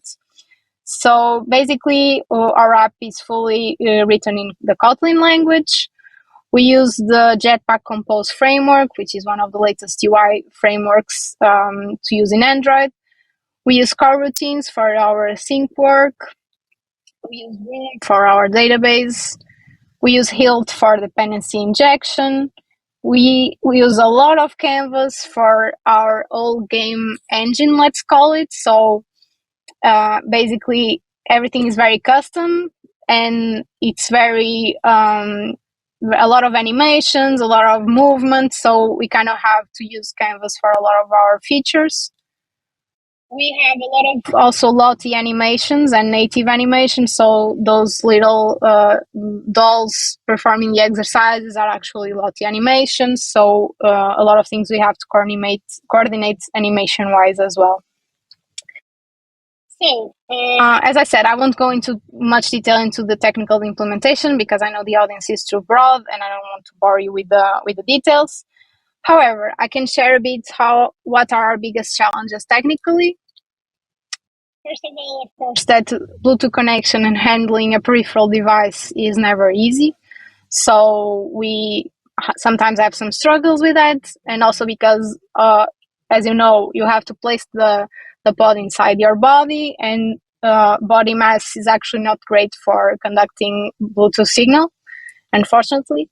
But since we have the antenna and the antenna is outside of the body, the idea is that unless you block the antenna, the connection should be okay. Second of all, of course, calibration might be tricky because you may be more fatigued towards the end of the session and your range might not be as good. Also, you might start to relax a little bit towards the session because actually it might be counterintuitive, but when you contract, after contracting, you are able to relax more. That's why it's good to train your pelvic floor muscles, not only if you have difficulty contracting, but also if you have difficulty relaxing, because the fact that you contract, it also helps relaxing. So, of course, we have to handle all of these little variations, and we need to make sure that we keep tracking your exercise correctly. Then, since we are talking about a medical device, we have to have a lot of attention to documentation, traceability, risk assessment, etc. So we need to make sure that we follow all these processes to make sure we are compliant and it is a safe device. And finally, as you said, we work with several teams, and so we all have to be in sync. And communication, I usually say it's the trickiest part of our job. So, of course, that there are some challenges in making sure that everyone is in sync, that we are all aligned and working towards the same goal. But that's the fun part, at least for me. I do like a challenge. I think what's special about this project, it's not a simple app. It's something that requires a lot of interaction from different teams, and it has a very, very big impact on women, on society, and all. So, now talking more in a broader sense, I wanted to touch a bit on the women impact on this project and in projects overall. Why it is important to have women involved. I think women can give a different perspective to product development and design. And I think we can give inputs, not only we, but having a diverse table of people giving inputs is always important. Also, don't want to jump into any cliches, but we are typically more organized and have more attention to details. So it's very important in this kind of product to have attention to all the details, handle things with in a sensitive way, and make sure everyone is comfortable. Also, we usually have good communication skills and are good at prioritizing. So these are all skills that I consider that are very important. Not only the technical part, I think the soft skills are also very important. So sometimes you might think that you are not so specialized technically, but believe me, your input, your skills will be very important in any product, but especially in a product like this. And of course, if we don't have a seat in the table, there won't be much product targeting our needs. So the fact that this product exists is because someone spoke up and said, we have this problem we need to solve. And that's why it's important to have women in the table. And as I usually say, don't be afraid of being a boss lady. We need more boss ladies in this world. So if you think you have what it takes, don't give up, keep working, and I'm sure you'll have a seat at a table very soon. I also wanted to give a bit of 2 book recommendations. One is called Invisible Woman. It might be a bit frustrating to read, at least for me, because you feel a lot of injustice reading it. But I think it's important to know where we stand, how biased the data is currently, how everything was designed. I think it's a very interesting book if you want to learn more about that. And also, now more technically, if you are thinking about following a path as a manager, or if you are one and you feel you need a bit of guidance, this is a very good book. So they are both written by women. This second one is more rare because I don't think there are many books written by women focusing on managing tech. So this is a very cool guide for tech leaders. So yeah, these are just 2 book recommendations that I think are related to the topic and that I think you should take a look. So yeah, That's it. Thank you for listening. I hope you find it interesting. I think you are we still have time for questions, but if you don't want to do the question here, you can always reach out to me on LinkedIn. There's a QR code in my profile. And if you're interested in learning more about Sword or what we are doing, what the jobs are we are hiring for, there's also a QR code for our careers page. So yeah, that's it from my side. Thank you again. Thank you so much, Christina. Amazing presentation. Thank you for sharing your insights and the innovative work behind Bloom.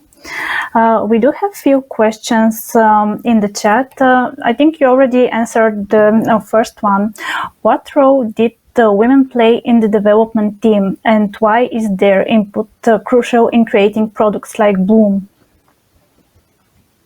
Yeah, like I said, it's very important because if you are developing something and you have no idea how you're going to use it, it's pretty hard to know if you're going the right path or not. So sometimes I was developing and I would test it on myself to make sure that the experience would be good enough. So yeah, it's important. As I said, in the end, I think it's very important. Yeah, it really is. And another question, are you planning some new features to the app, maybe a period calendar or something else? Yeah, we talked about it a bit. Currently, we don't have it, but so people usually use other apps for that. But it's something that we might include in the future because, of course, it's super important. And yeah, it's something we've been thinking about, but currently we don't have yet. But yeah, it's a cool suggestion. Thanks again, Christina, for such actionable talk and for answering the questions. We'll be back at 4:15 p.m. Central European Time for our next talk, so stay tuned for next engaging discussions.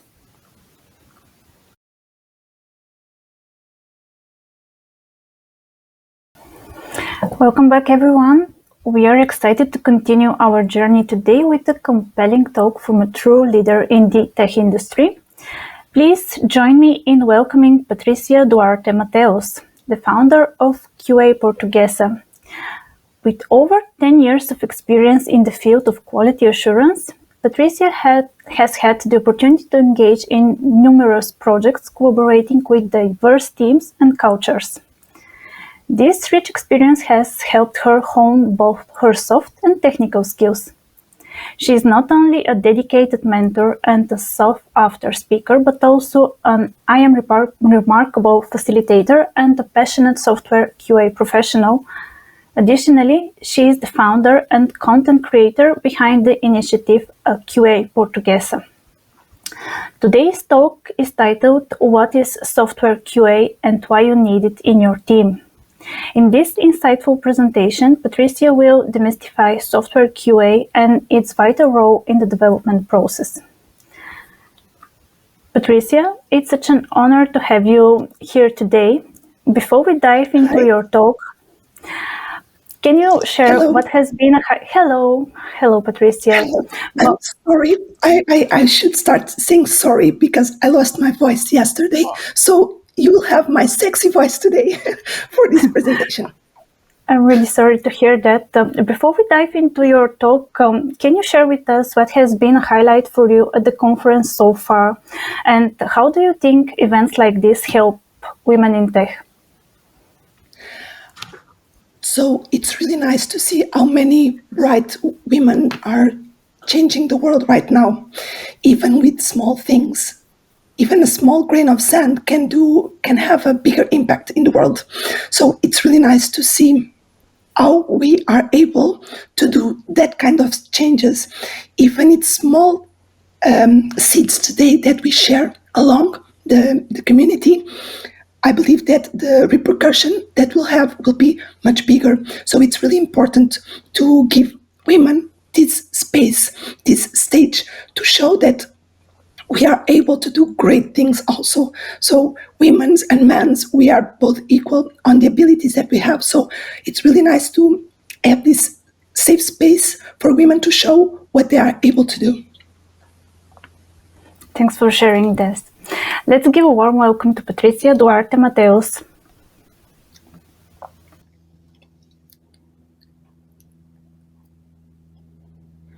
So, what is quality, software quality assurance, and why do we need it in your team?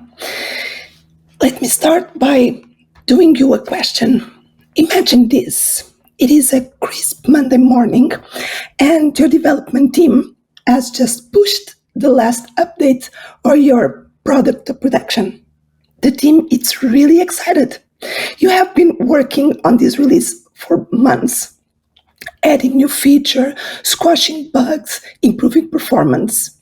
It's launch day today, and everyone is feeling really confident.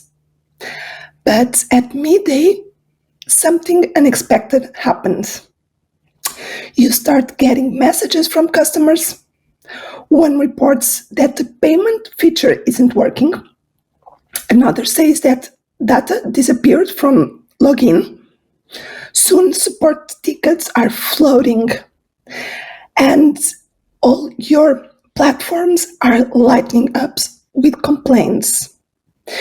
Your team scrambles to find the root cause, but the time is ticking and the damage is already being done.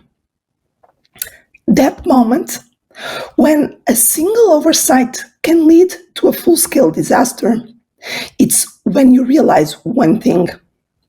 Quality, it's not optional. And this is where software quality assurance, or QA, come in.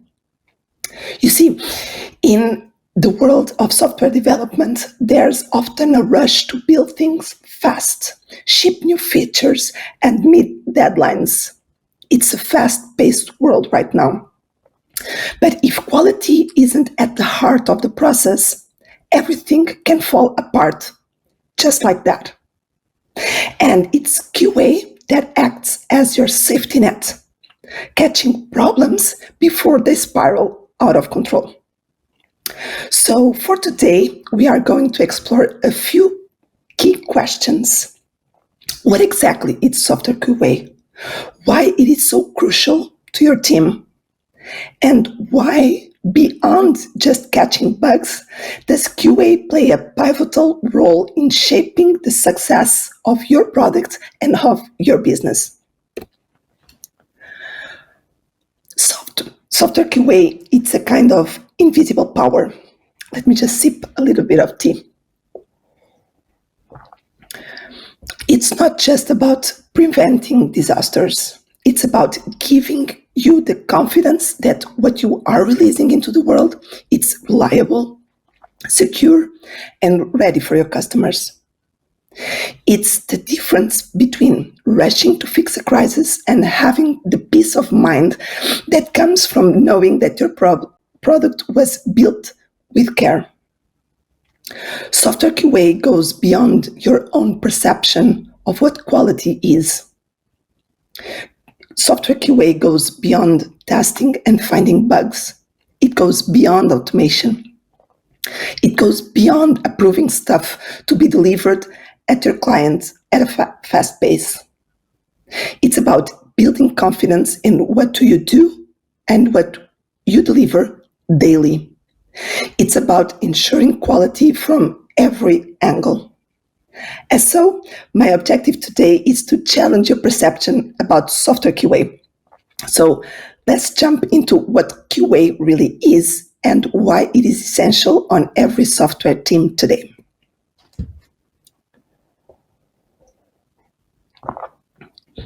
As I said, QA isn't about catching bugs, or isn't just about catching bugs. It's about preventing them. We should work on solutions and in a proactive way.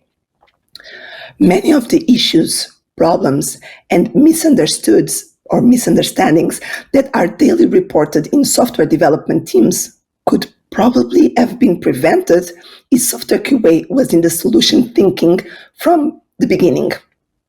So we QAs, software QAs, testers, we work in a proactive way to get the solutions in a better proposal way to deliver to your client.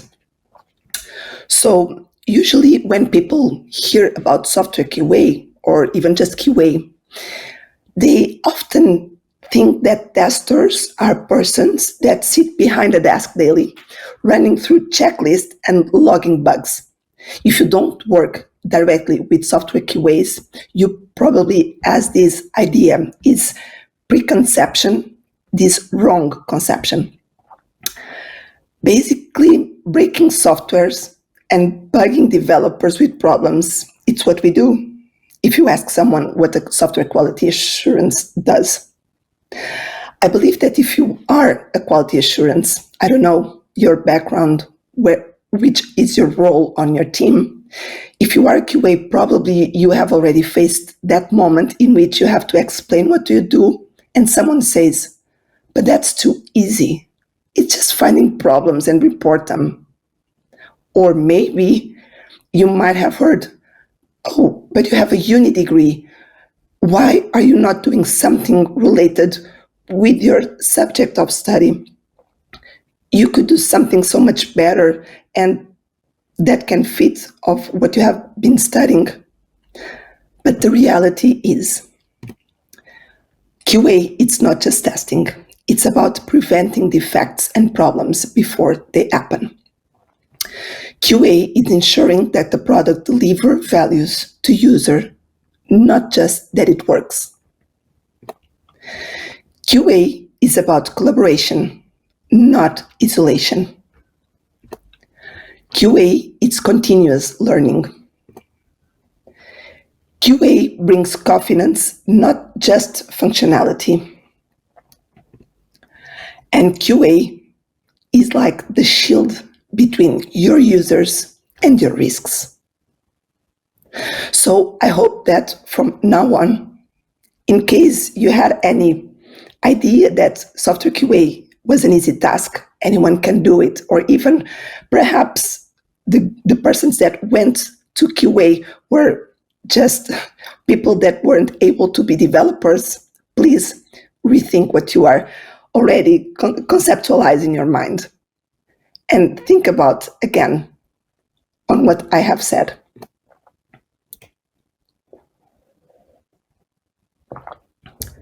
So to resume this first presentation, I can briefly say that software quality is the safety net for innovation. And as now that we are all on the same page and with the same idea about what quality assurance is, and if you notice, I even have a quote from Aristotle that says that quality, it's not an act, it's an habit. I want to dive a little bit more and lead you to understand why software QA matters so much. I cannot see who is in the audience today. I neither know your role or background, but I'm going to assume that somehow you have already been through a situation in which something went wrong in production, even when it was tested by your QA team. There's no bulletproof software. There's no bulletproof product. Or maybe you are a developer who has already said to your software QA, oh, no, there's no need to test. It's an easy fix. I've tested it already. It can go to production, trust me. And then tester goes and do his job and problems are found. In both situations, do you think that maybe if a QA had been involved sooner, those kind of problems could have been prevented? I can see you nodding or saying yes, but if you by chance had said yes for sure, some of those problems, and if you think about your daily work and your activities, if you think, yeah, if software QA could have been involved earlier, many of those issues could have been prevented, you are right. Software QA has indeed a far-reach impact, even though it's not always seen as so. Because again, software QA doesn't just catch bugs. It improves user satisfaction. it reduces costs and protects your product reputation. If I can apply a metaphor as an example, I would say that QA is like the immune system of a software development. Its absence is only noticed when things go wrong.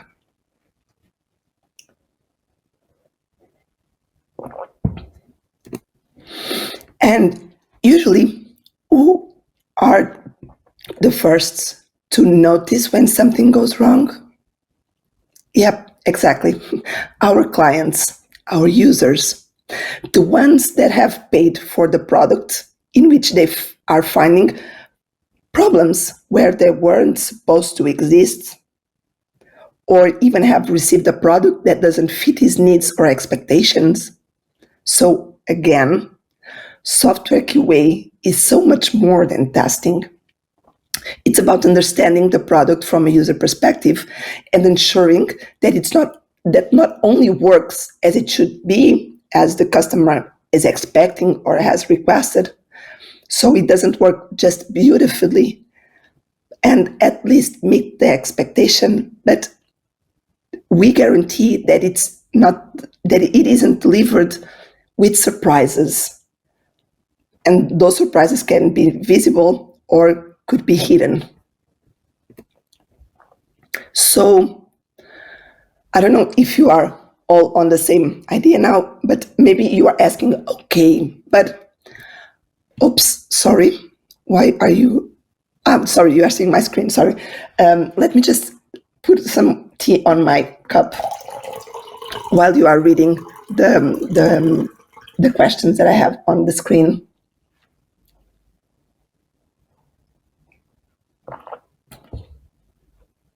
So you might be asking right now, how can we change this wrong perception that exists about software quality assurance? How can we turn visible the value that a software QA can bring to the development team and demonstrate the impact and added value of investing in quality? Because it's investing in quality, it's not an expense or a cost in quality. And how can you explain, I don't know if you are QAs, developers, product owners, team leaders, business decision decision,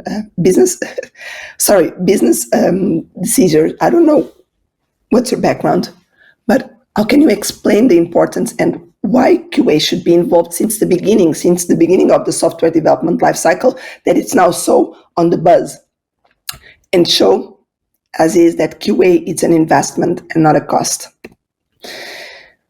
Explaining and showing that quality assurance, it's a mindset that permeates all stages of development.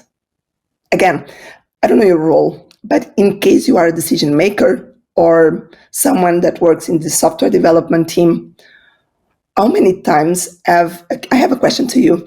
How many times have a software QA been involved in brainstorming meetings, enrolled in refinement sessions, have participated in analysis of requirements, or even be a part of technical discussions? How many times are you able to bring them to the team?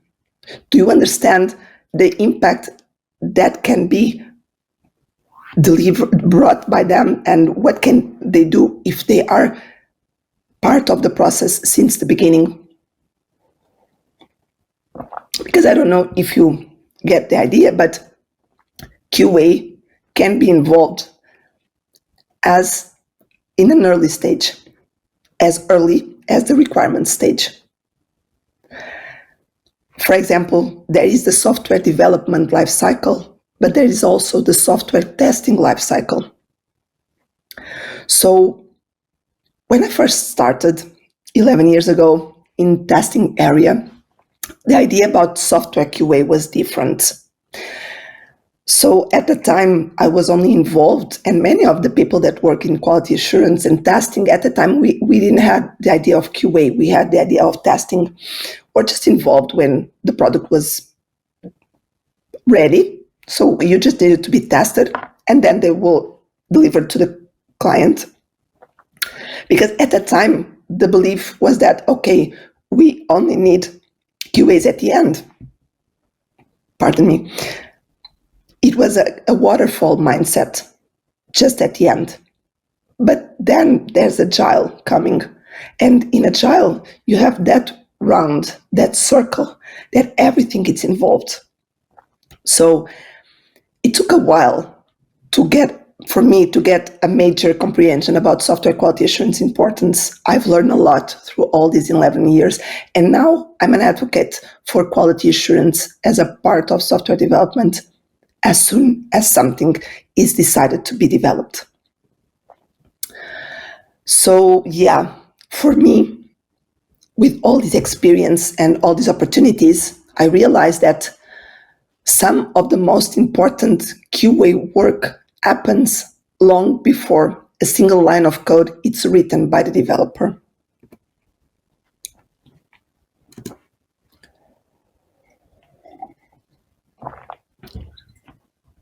For example, looking at this image, if a software QA is involved in the requirement analysis phase, and if the requirements aren't aligned with the customer needs, you will be able to fix them early, and as though you can save the team from costly rework down the line. So it's an expense that is prevented. At every stage of development, a software QA can add value. Again, not just finding bugs, that it's important, really important, but not only that. We can also bring value, refining the product vision, identifying the risks, and ensuring that the product delivers real value. Software QA can be seen as invisible soldiers who are not only problem solvers, but also strategists, and also advocates of end user. But how? As I said, we do not just test, we are strategists, we strategize. Because when we have a well-planned QA process, we can save time, we can prevent defects, and ensure that what we are delivering has quality. By understanding the product and by having a domain knowledge, we can identify risks, and we can design a plan to ensure that all critical areas are covered. Again, there are no bulletproof software products, but there are many things that can be prevented. And those things has a huge impact at the end. So a solid testing strategy, it's like creating a safety net, as I already mentioned, for the development team. If something falls through the cracks, we'll catch it. Also, software QA, it's a blend of manual and automated testing in order to optimize quality. I know that nowadays QA automation, it's the thing. It's the thing that will solve all the problems in software development. So all the bugs, all the issues, everything will be solved by automation. But sorry to inform you, to bring you bad news, but no, that won't happen, at least in the near future, because automation, it's good to speed up repetitive tasks. But the manual testing brings the human touch, ensuring the user experience. Do you remember that some slides ago, I mentioned that we need to have focus on user, on what he thinks, how he does, what he's expecting. By the automation, we are just scripting. We are just giving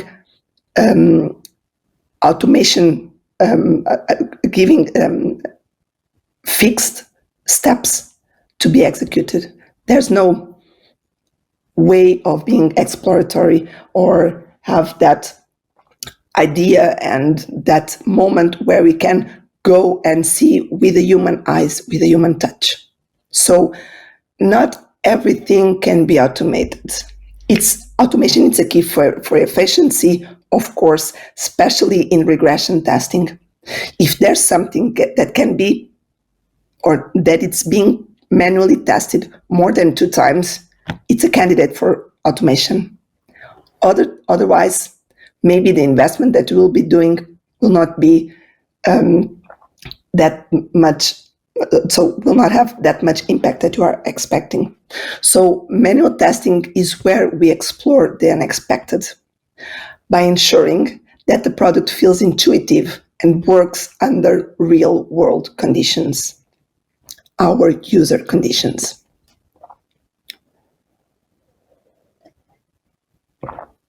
I mentioned before that QA, it's not isolation, it's collaboration, and it's because of this. We are part of a team. I hope you are part of a team. And as that, you need to communicate, you need to collaborate, you need to work closely, not only with developers, but also with all the team. I'm sorry. We can provide feedback that helps the team build better software, better products. We are not there to point fingers to the developers. It's not our job. It's not how we do.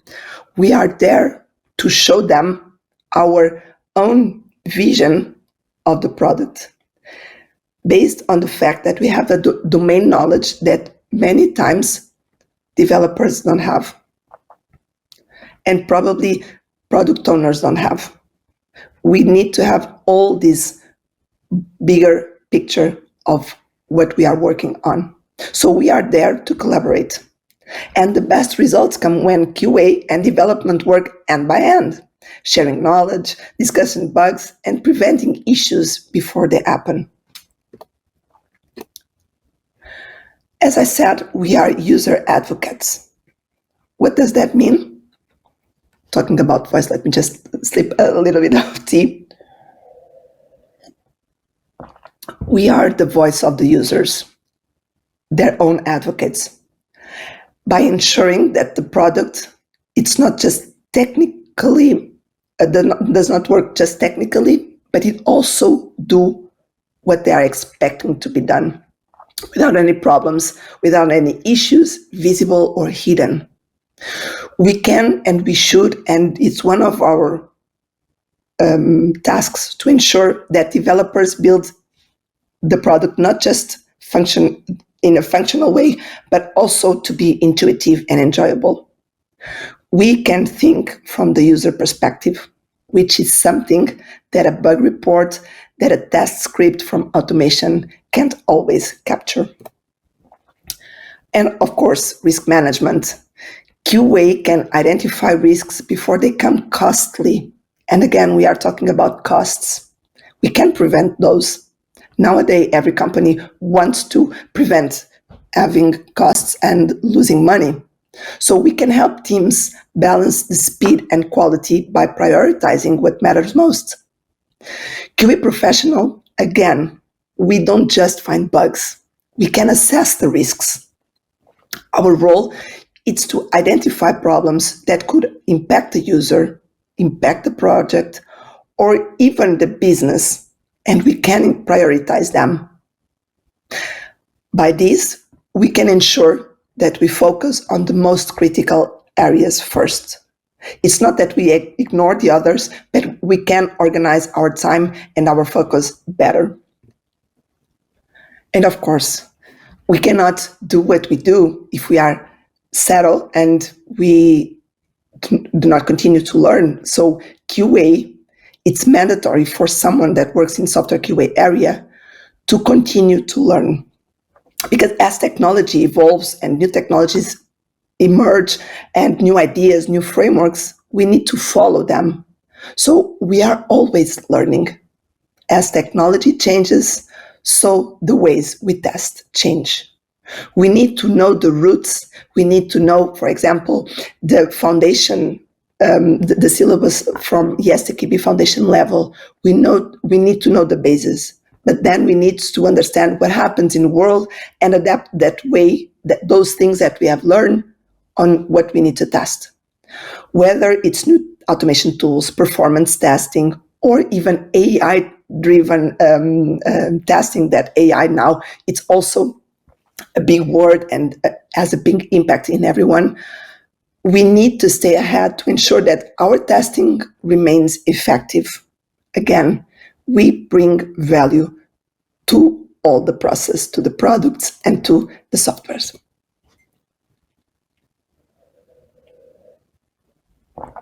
Reinforcing the idea of communication as a way to get and to confirm that everyone is aligned. Our work, it's not just finding issues. We need to communicate those to the team. And our job is to translate technical details into actionable insights for developers, managers, and stakeholders. As I said before, we need to have a domain knowledge. We need to understand the user perspective. We need to be able to talk with a lot of people inside our development team, or even some of other teams that work along with us. Communication, it's really important. We need to talk not only the tech language, but also the human language. We need to know, and we need to be able to adapt our communication for the needs. And by that, we can provide actionable insights and ensure that everyone understands what is happening and how it's possible to fix it. So yeah, I will leave you to read this while I sip a little bit of tea again.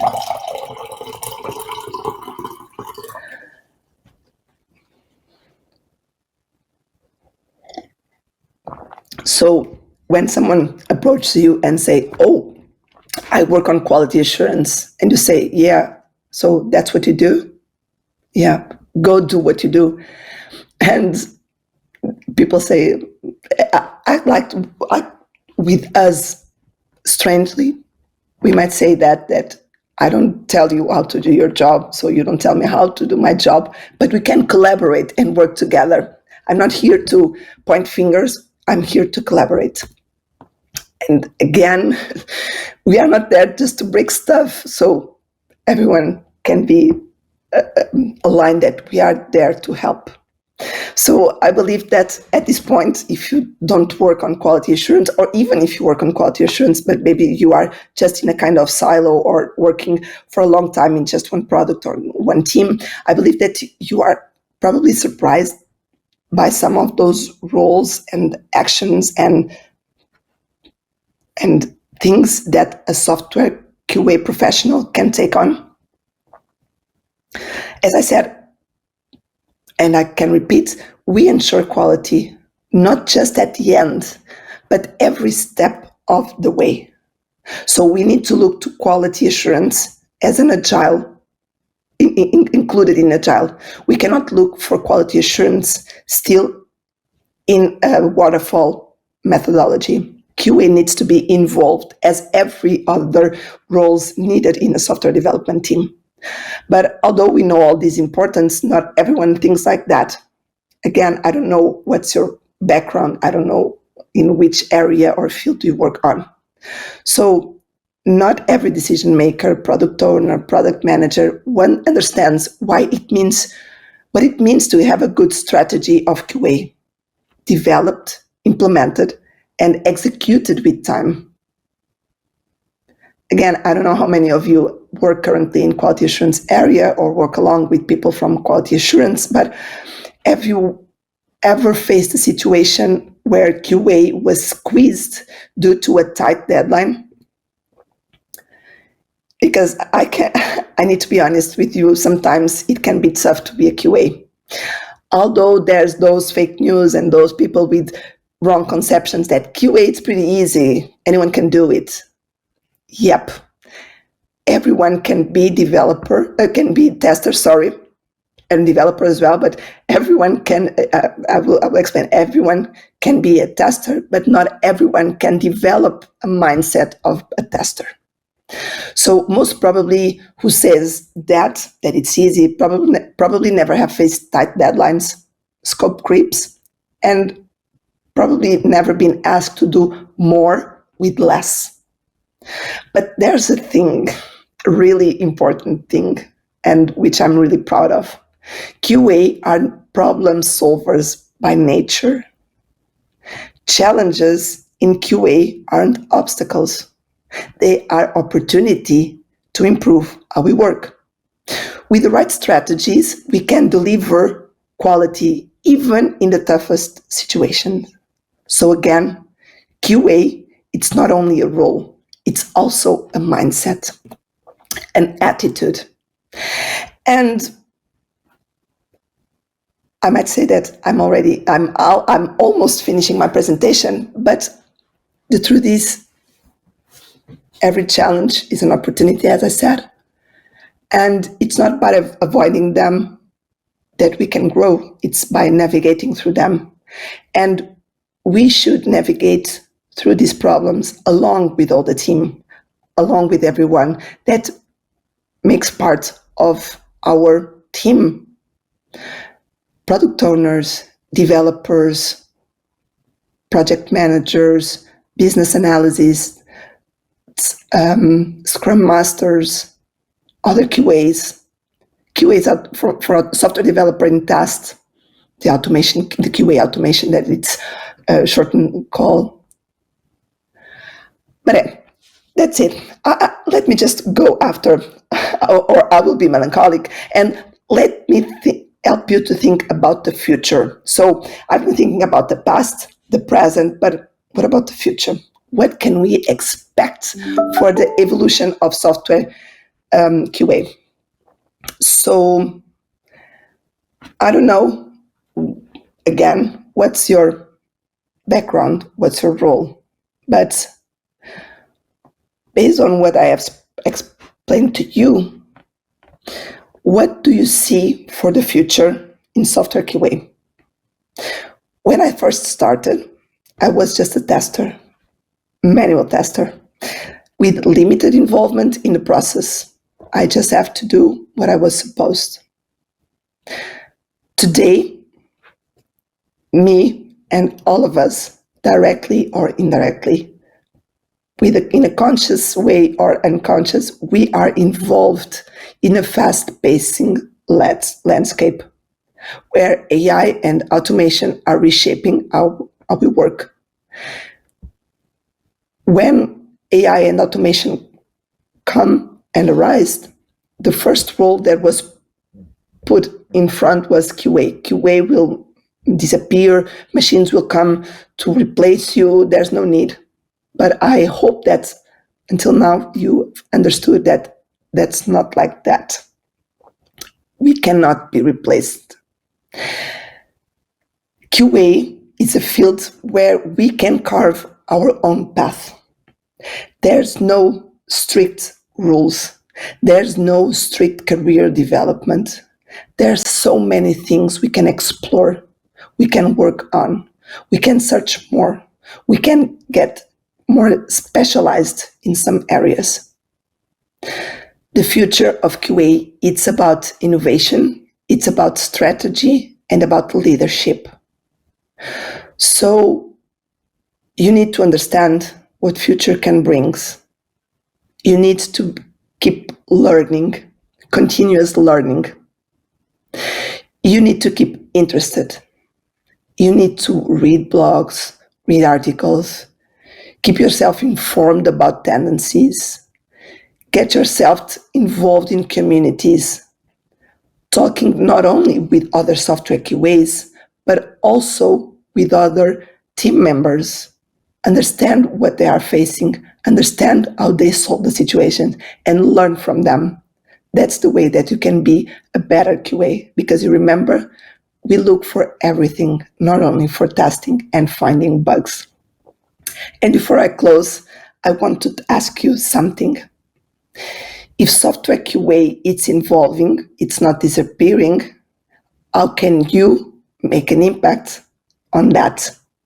Because the opportunities are limitless, sorry.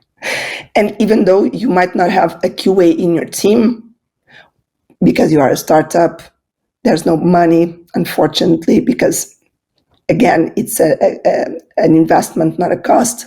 But what can you do to bring quality for what you do daily? If you work on a team where no QAs exists, get involved and get in touch with other QAs, learn from them, try to understand what you can bring to your team and to your products and to your company to explain that QA is really important, because it is. I know that I have a passion, and I'm not truly impartial on saying that, but it's really important, and the impact that it has, it's huge. So there are a lot of opportunities, and the things are evolving. And I hope that you are involving too with quality. Quality, it's a mindset. It's not just a role. So we need all to be care by that. Obrigada. Thank you, Patricia, for that empowering and inspiring talk. Now let's open the floor for Q&A. But first, I want to share some feedback from. I want to share some feedback from our chat. So people are telling that you are remarkable. And also Olga attended your workshop yesterday. It was so inspiring. And she is thankful for being with us today, even with sore throat. Now let's switch to the Q&A. The first question is, there's a lot of discussions that developers and QAs always argue and dislike each other. What do you think, how to make common work effective and comfortable? Again, communication. Communication is a base standard, because those kind of fights, those kind of misconceptions are something that comes from the past. It's a cultural thing. As at the time, developers were like, sorry if you are a developer on that side, but they were like gods. So everything that they do was perfect until a QA comes in and start finding problems. And it's part. We are not bulletproof, not even us. The products are not even as are not like that. So we need to know how to communicate, how to say the things. Learn how can you explain the value of what you do to your team, to your colleagues, and explain that quality, it's responsibility of everyone. Developers should implement quality when they do the unit tests, when they are part of brainstorming. So quality, it's a responsible of everyone. Thank you for this answer. Another question, how do you keep up with the rapidly changing technologies and methodologies in software testing? Can you please repeat the first part? Sorry. Yeah, how do you keep up with the rapidly changing technologies and methodologies in software testing? I think you got it. I missed the keep, how to keep. I know it's crazy. I know that the things are evolving in a real fast pace. So what I usually do is I'm part of some communities in which things are shared. I also subscribe blogs. I read books. LinkedIn, it's a go-to thing for anyone who wants to learn more, but be critical on what you are asking and looking for. Have critical, do not buy the first idea that it's sold to you. Have a critical mindset as well, but go outside and read LinkedIn, blogs, YouTube also. It's part of my daily tasks as a person, also as a professional, to keep updated on everything that is happening. Thank you for this answer. Another question, what skills are essential for someone looking to pursue a career in QA? So as I said, QA, it's like a toolbox. We are constructors, so we need to have a lot of tools, ideas, technology. So first of all, learn the basics.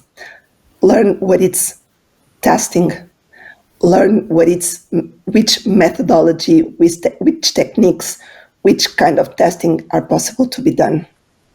Then go to understand how is the work of a team, what it means to work in Scrum, or what it means to work in Kanban, and what kind of impact can a QA bring on that. Then go for frameworks, automation. You don't need to be a developer to work on automation. That's the thing that I also want to make to stay to live in here. You don't need to learn a development language from scratch. You need to learn programming logic. You need to learn scripting, and then you need to understand the difference between the automation frameworks and tools that exist. Do not be strict just to one. Open your mind and create your toolbox to be able to be adapted to any environment or any team that you might work on. So we should look for a QA in a T-shaped profile person. Like the T, we have the basics, that it's the testing, and then we have to develop the other things that come on top. The domain knowledge, the soft skills, communication, writing, reading, being proactive, and then also the technology. So frameworks, tools of project management, tools for APIs, tools for automation, databases.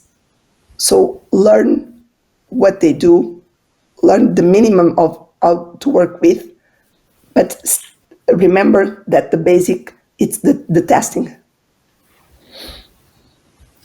Very good point. And the last question, do you have any ideas or opinions on the different perspectives between a male or female tester? Luckily, on that part, I tend to say that it's not, during my career, I never had that thing between women and men. But as a professional, maybe I've already had, not about the role, but as a professional. So I've never, even there are more women QAs than men's, because we tend to be more able to look for details. We have, by our biological way, we are more into details. So women tend to be better QAs, sorry men, but it's the truth. Because of that, we are more aware of everything. We have a different brain construction, and let us be more and better QAs. So I don't know, it's just me. I never had, luckily, a bad thing of being a woman working in QA.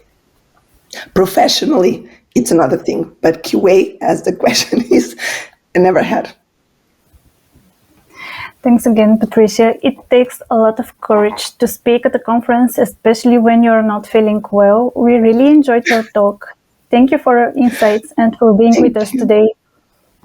Thank you. Have a great day. Thank you.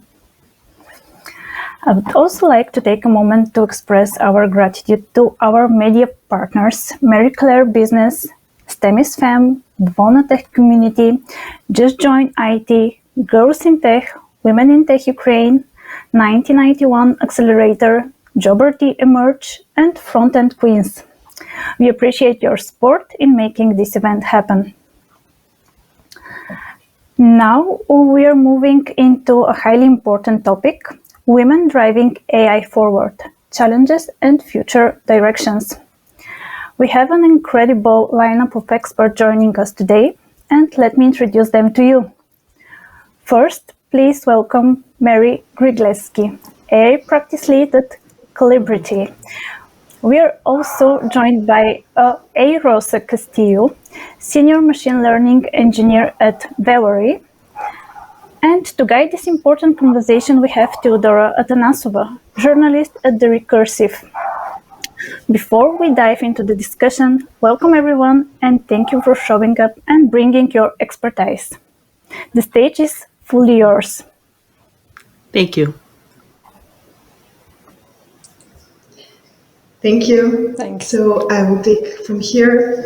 Hi again, Marie, Rosa. Really nice to see you again. So to delve now into to delve into the conversation and to introduce you to the audience, I would like to ask you to share a bit more about your journey into AI. How did it start? How did it evolve? Was it a natural progression into your career? Sure. Okay. Should I start first? Maybe you can start. Okay. Yeah. Yes. Okay. Okay. So for me, I started off actually as a software engineer, and that was back in the 90s, kind of that time frame. And, we're like working mostly with guys and everything. But also, too, at that time, there were already some early phases of the, artificial intelligence. And I was living in Massachusetts, like Boston, so near Massachusetts Institute of Technology, MIT. And they had the AI lab. And at that time, I was actually purely interested just to follow up, just follow some news, and they were doing virtual reality. So I'd say that was like the very early time when I started getting exposed to AI, but more as an enthusiast.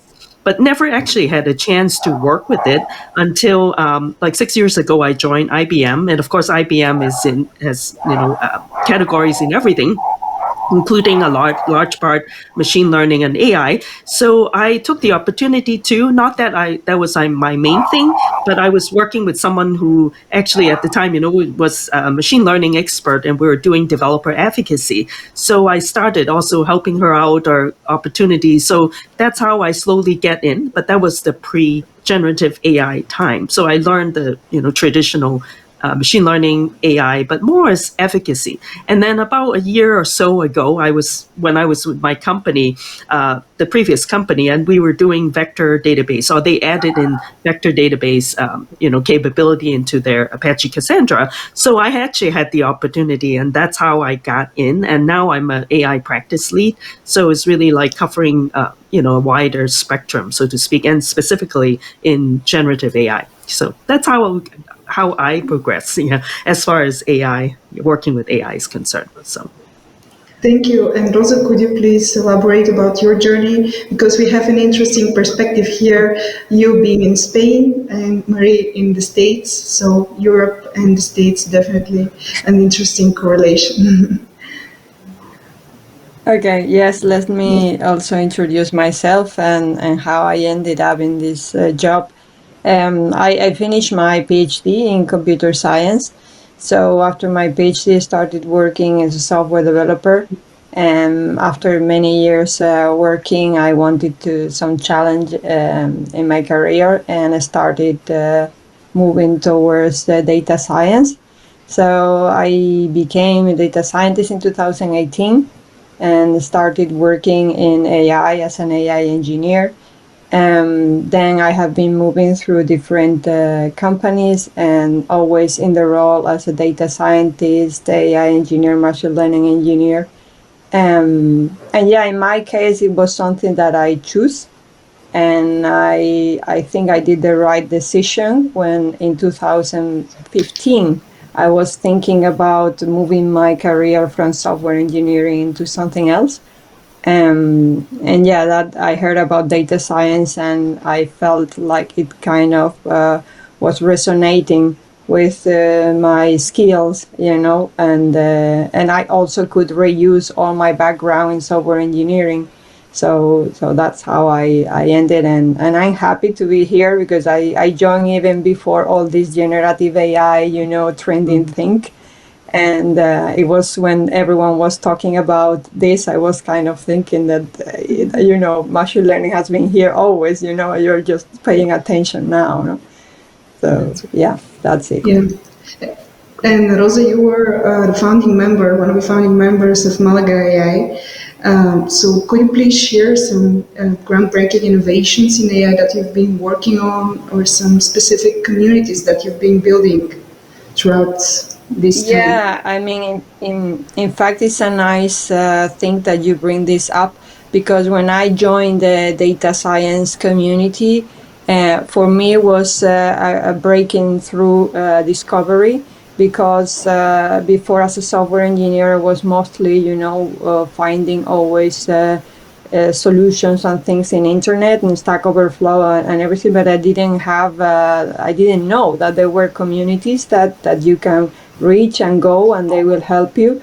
So I joined at the beginning many data science and AI communities, and that helped me a lot to progress, in data science and AI. So that's one of the first advices that I give to our audience, that if they want to enter into any AI, data science path or change career, first thing, go to a community, in your local community, online community, international, and you will find many, many answers and a lot of support people. So I collaborate with, as you mentioned, Malaga AI, and we organize here events and regarding AI. We invite speakers.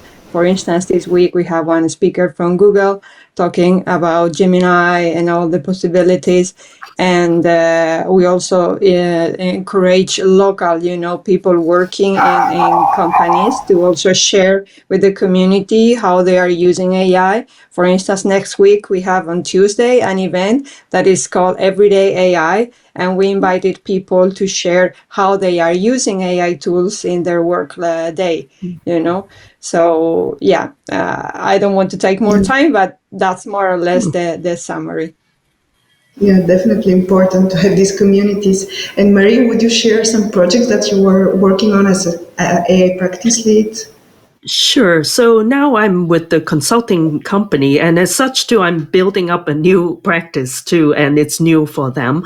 So at the present moment, because we want to focus too on more generative AI, so we're like kind of looking into more of machine learning inferencing side. Being a small consulting firm, we have to be kind of more focused. So that's kind of the area we are in, more inferencing, and then looking into, a lot of us background, we're all software engineers, so we're developers, so we can build stuff. So essentially too, like looking into, for example, using RAGs as the techniques, or using, even now looking into, we're researching into doing agents, multi-agents, that type of work too. So yeah, kind of more of the innovation side of the, the generative AI things that we're looking into. So yeah.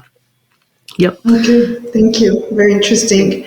So now it brings me more and more closer to the pain point and to the main topic that we all gathered here now in this panel.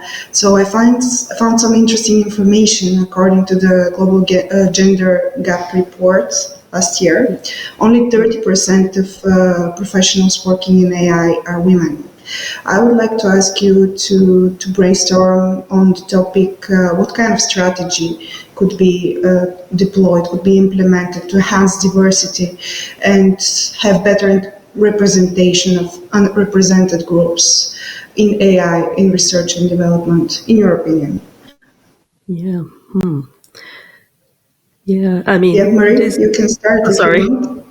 Yeah, I was just going to say, yes, I can echo this sentiment, right? It's always very hard to find more women in this field, first of all, and then AI, data science, and machine learning. Although I do have to say, because I also worked in more kind of core engineering before, but I'm finding actually in AI, data science, machine learning, it seems to be, I'm seeing more women in terms of like, the proportion. I'm not sure if Rosa, you're seeing the same, but like usually the hardcore side of engineering, you find fewer women. But now, since the theme of this panel is more about AI, I think it doesn't mean it is the ideal situation. We still need to work hard to kind of attract more women to the field, or those who are interested. But I think too, in general, right, it's usually, I think, especially say with data scientists, I find sometimes too, I think the thinking needs to be more global minded, so to speak, right? Like you're looking at a problem, we kind of try to be broader, kind of that kind of point of view in order to work with data. So I think it's actually women. I think right that there's always some difference too between how men thinks and women thinks. I think men tends to go very deep into something and they lose track of what's broader. But women actually are very good with the broader perspective. So I think it needs to be more encouraged too for women to come in, and especially we're tackling problems that are solving kind of more kind of global problems too, so to speak, I think. But anyway, back to your original question is how can we make it more attractive? And I think, some of these traits, right, we can kind of look at that women are especially good at. Maybe we can have, create more opportunities and more encouraging. And like, for example, we're out here doing outreach. We try to reach more women and be, running user community. I'm also involved with an AI camp, the Chicago chapter. So I want to also encourage people to come and join communities, sharing of thoughts and things like that. So those are very important too, and just inviting people to become active rather than passively receiving information. So that's something I can think of right away. But maybe Rosa has also more ideas on that. So. Yeah, you definitely mentioned multiple times communities, and Rosa saying her being involved in one. And as a person working both in academia and the industry, I'm curious to know also your opinion on that, not only about the communities, but what other strategies could we enhance in Europe and in general? Okay, so what I can say first about the ratio and the percentage of minorities, because I always prefer to name that as minorities, because it could be women, it could be black, colored people, it could be any kind of group that does not feel represented in some specific area, right? And I guess if we pay attention to data and about people who are developing the AI tools and working on all these big companies, if you look at the ratio of minorities, you will see that the data doesn't lie, and the representation of minorities is very low. Most of them are young men, white men, more or less same age or whatever. So that is one thing that definitely we need to fix in terms of having more diversity within the work force of companies.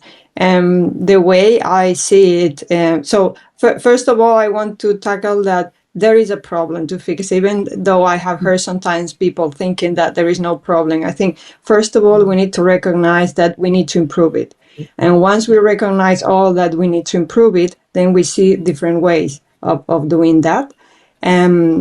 I think it's a holistic problem in a way that it doesn't, there is not just one measure that will solve the problem. You need to apply different measures at different levels.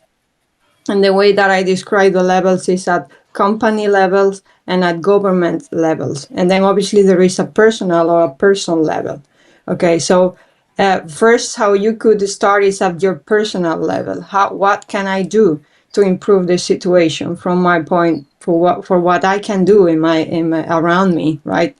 I think the advice that I can give to people is to create awareness about your own biases, because one thing that comes together with diversity problems is biases, and then we have unconscious and unconscious biases.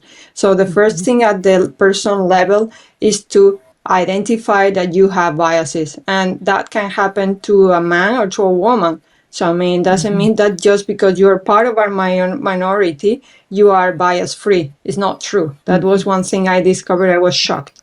So you can find even women biased against women. Yeah. And that's one thing you need to identify at a person level. So that's my first recommendation. So if you want to really improve the world and make a change, start making the change yourself. There are online tests to check that you're biased. You can raise more awareness when you are taking important decisions about hiring someone, about evaluating the job of someone. Those are critical moments in your life that you can introduce a change in doing more bias-free decisions and be a more bias-free person.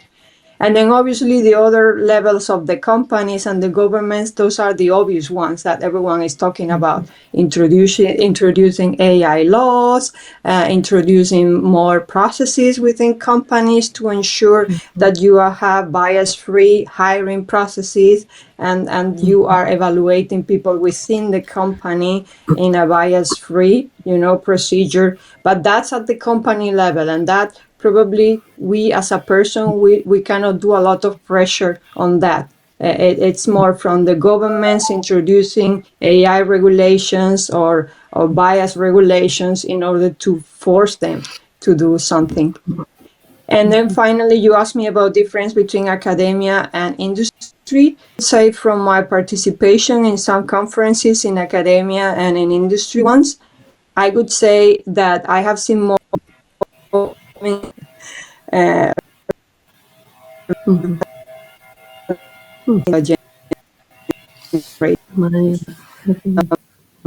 Afraid we have some breaking up.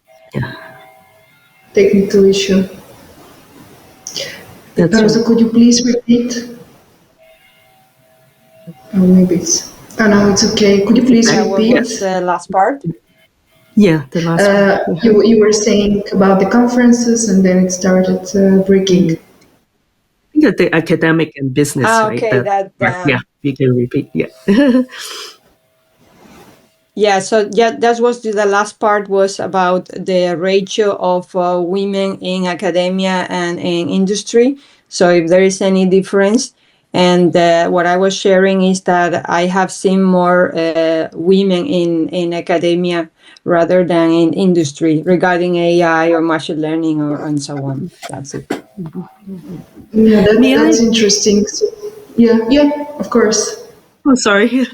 I'd like to supplement. Yeah, I just like to supplement or echo that sentiment that Rosa brought up. About the personal level. I think it is so true because I can also testify that I have experience in which I don't take things personally. I think as I get older, I realize there's just nothing to take it personally. However, I do realize too, because I'm a woman and then I may be working with other women, maybe let's say, and again, I'm not going to point out names or stuff, but maybe people in marketing or sales, they might not understand, but for some reason they look at me because I'm one of the rare women in the team. Then there's something I noticed that they might be going to the guys first rather than me. That one I do have to point out to that I'm noticing. And, not only with technical work, right? Let's say bring to our day-to-day life. From what I heard too, even, let's say, my actually manager was talking about how his daughter is really good in math and all that. So a high school student. And then was in a high school competition or some kind of, projects with technical projects. And there are boys too. And there would be moms and parents helping, right? The teams of putting the children together in work teams. And then when it comes to dividing up the work and maybe we'll be saying that who's going to do the programming and all that, even the moms would not assign it to the girls. Can you believe it? I mean, it's kind of, it's kind of not, very nice, but I think those are kind of unconscious bias that Rosa is talking about. So it is very true. I think on the personal level, it needs to be changed, right? And I think it's a cultural thing in all cultures too. We tend to kind of say, okay, boys are certainly better at something. And so unconsciously too, a grandma might be referring to boys to do some jobs that are stereotypically for boys or something rather than for girls. So those kind of things needs to happen on the personal, family, and our community level first, and then it should then propagate up, to all the companies and corporate level, government levels to make the big change. Yeah. So Rosa brought up a really good point. Yeah, definitely, and it definitely brought me to attention that it's actually there are more women in academia than in the industry, and we should fix that, build bridges. What role do you think mentorship plays in that? Have you had any prominent female mentors within your work environment, academia, or not only females, mentors who actually was important for your journey and your path? Marie? Oh, me? Yeah, sorry. Yes, in fact, yes, I have had some very good ones. And I do have to say, I was at IBM for 4 years too. And IBM is a long, kind of big company, huge. And so there were lots of really good, and they've been at IBM for a long time. So I actually have had some very good, I have to say, if I think of mentors, I would think of IBM because of some of these, both women too. I have some women and some men, right? Like usually too, because everybody's so busy, I tend to just talk to certain people for certain things, and they are very helpful too. So I think it is very important, yes, having somebody more experienced, especially when you go into a new environment. It could be academia, it could be company, just having somebody who's been there a while, they know the ropes, and they share with you some of the insights and giving you guidance. That's priceless too. I think it's very important. And of course, being a young, engineers, let's say you graduate from school, it will be very helpful to have somebody, that can be there and guide you. You can have some conversations with them. So it's absolutely important, I think. So, yeah. And Rosa, as being involved in the AI community in Malaga, I suppose there are people from different ages and stages in their career. What advice would you give to people who would like to find their mentor, how they should approach? Yeah, I think mentors is definitely one key point in finding guidance when you're starting something and you are very junior, or you or is something new topic, new area in your profession. But yeah, I must say that sometimes you struggle finding mentors, and it happens to me. I was trying to find mentors in data science when I started. And within the community, in my case, I try within the community, because if you work in small, medium companies, they usually don't have this kind of mentorship programs. These are more in big companies like IBM, Accenture, or Google, or whatever. But if you don't work in a big company, then definitely communities are a great place to go and try to find. And even within some of these communities, they have some mentorship special programs. So I participated myself in some of these mentorship programs, and I met mentors, and I also met mentees. So I was also the mentor of some people. So yeah, that's definitely one option people could use. And what advice would you give to any person, specifically women now, as with She's Tech, but aspiring to enter the field of AI, as being professionals in this field for a couple of years now? Yeah. I think, Sure. I think I would. Yeah, definitely. And there's, because I run the AI camp in Chicago, so I have had actually ladies too come up to me. I mean, also men too, I should say. But yeah, I do have to say that I, especially being a woman myself, I tend to try to be more conscious, even, right? There are opportunities, or there are things that I would just remember to, tell people, oh, there's some event, or there's another organization you should consider joining, that type of stuff. I try to make some connections for people too. So that type of, things. I try to bridge, essentially be the bridge, like that. And even now at my new work to the consulting firm, and I'm starting this new team, there's also one lady just recently joined, and she needed to do some things. I would say, give her the opportunity as well. So yeah, and I'm finding it really nice, because to me, I feel like I have had the experience for so long. I want to give back, right? I don't live forever, but I want to kind of help someone, because I benefited from people from before. So I wanted to share with people and kind of guide other people too. So that kind of gives me a lot of feel good about that. So yeah, Yeah, that's definitely the personal need that you have to give back, and you have to create. And also, what would you say? Yeah, I think Marie also summarized very well. The only thing I can add on top of that is that we also, at the communities, we receive a lot of people asking and saying, hey, I want to change my career. I want to start in AI. What can I do? Or how should I start? Should I do these courses or not? And I always tell them that first, obviously, if they have no idea at all, it is good to start being engaged with a community related with the topic, because you will find a lot of inspiration, resources, and everything. Also, do some kind of self-study. There are many online courses and everything, but the key factor here is to start being involved in real, exercises, not just a theoretical exercise of some online course, but there are hackathons, there are ways to collaborate with other people, and you don't need to be really an expert in AI or data science to participate. There are many levels, there are many contests, and the best way to learn is by doing. So even if you make errors, but that's the best way to propel, to really accelerate your learning, and not only staying at home with your computer and reading a lot of stuff and books and everything, but removing the fear. Just join to a hackathon, join a team of people also that want to learn, and do not fear to fail. Everyone learns by doing mistakes.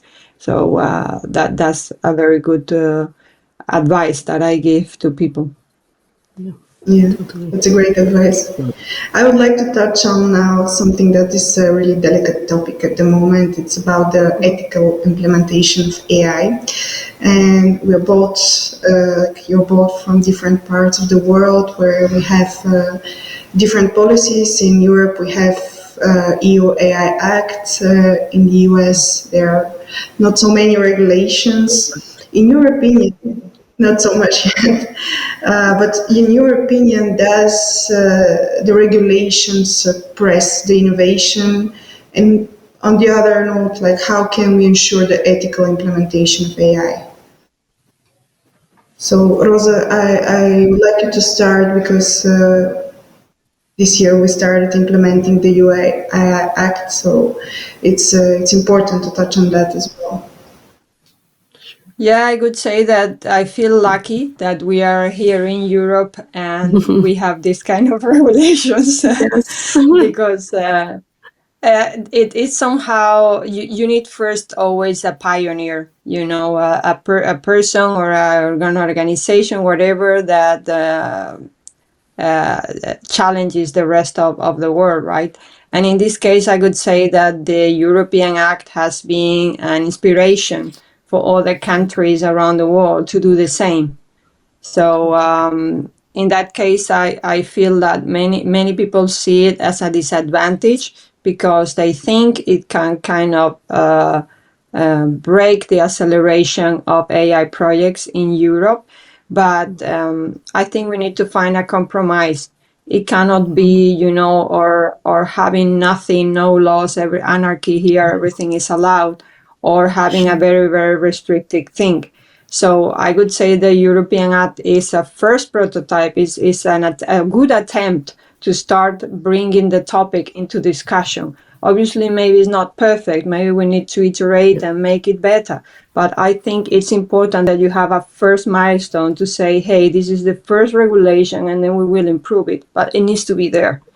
Otherwise, companies, they follow KPIs, and we know those KPIs are based in just money and growth and everything, and impact on society and all these things that are not on the KPI. So that's why we need governments to bring that also into the scope.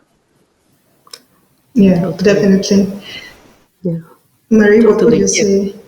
Yes, absolutely. I think Rosa is just right on target talking about it. And I didn't say as much because I know in the US too, that's, I think also too, US being a younger country, right? All this stuff, all the innovation, and there's just in general, and so many people from everywhere. So it's never very easy to make some consensus type of decision. And I know it, I live in here. So, And likewise too for AI, right? All these technology innovation, and I think the whole country, the whole attitude is more about, let's do innovation first and worry about fixing things later. That's kind of has been the case. So we don't find many regulations. There may be talks about it, but I think again, that the Silicon Valley, you see a lot of innovations, people just talking about the new things that they don't pay attention so much. So to me, though, I'm also looking into European, because I've been to Europe quite a few times, speaking at conferences, getting to know people. And I'm finding there's definitely, like Rosa said, we need to have some balance too. Yeah, we can't be too scared and then not do anything, but we need to also pay attention, because yes, it can have dire consequence if we don't pay attention to something that could turn ugly, right? This whole AI full of possibility that we may not even know what it can do. So it's good to strike a balance. And I think, being US on one side of the Atlantic, Europe on the other side, being more cautious, I think is a good thing. And we should all, have more kind of conversation. Maybe eventually we'll build out some collaborative type of, kind of regulatory guardrails to kind of oversee this whole field. I think that would be good. Yeah. I think it will take some time to get to that point, but yeah, for sure. Yeah. We need to pay attention to that. So yeah. Yeah. Yeah, definitely. And since AI is such a rapid developing field, we cannot speak how it will be in 5 or 10 years. But what specific advancements do you see upcoming or that are now on the table in the next 2 to 3 years? Oh, yeah. Marie, maybe you can start. Good point. What do I see? So in terms of innovation, or what do I see? Innovation, Innovation, right? You were talking about the Silicon Valley and this force, and it reminds people of the 90s and the dot-com bubble. Is it a bubble? Or is it really innovation? Yeah, innovation. I think definitely there are a lot of innovations, so many things every day as we know. But I think one aspect we know, let's say for generative AI, is very expensive right now to train models or even operating it, right? Data centers generating so much energy just to do some searches or kind of LLM, looking for some, answers from that. It takes more energy than if you have to do it regular Google search, for example, right? There have been studies being done. But of course, too, right now, then there are companies like NVIDIA making all the chips and making it more efficient and reducing the energy to many times. But still, I think that there's still a bit of ways to go in order to make it true, like a green energy, right? Kind of not consuming so much the cost and the energy to it. I think that would be at least I see one area that needs a lot of work, and we are already seeing improvement. It will improve too over time. Is one thing I can think of right away. Of course, there are other innovations going on as well, but that's an area that we cannot forget. Yeah. So. Yeah, absolutely. And Rosie, what would you say? Yeah, definitely. I would say climate change is a hot topic, everywhere in all areas, and AI is not an exception. But I would like to maybe bring into the table, because some people are fear about, the capabilities that AI can develop. Maybe in 10 years or in 5 years, right? If that they are going to replace all our jobs, and that's the most common question I have been also asked when doing a talk and everything, right? So I would say that maybe the natural trend will be that we will be incorporating these AI tools in our everyday lives, more and more in all the interactions that we have, not only with smartphones, with the web applications and everything. They are already using, a lot of AI. So maybe that's going to be more visible right now in the next years.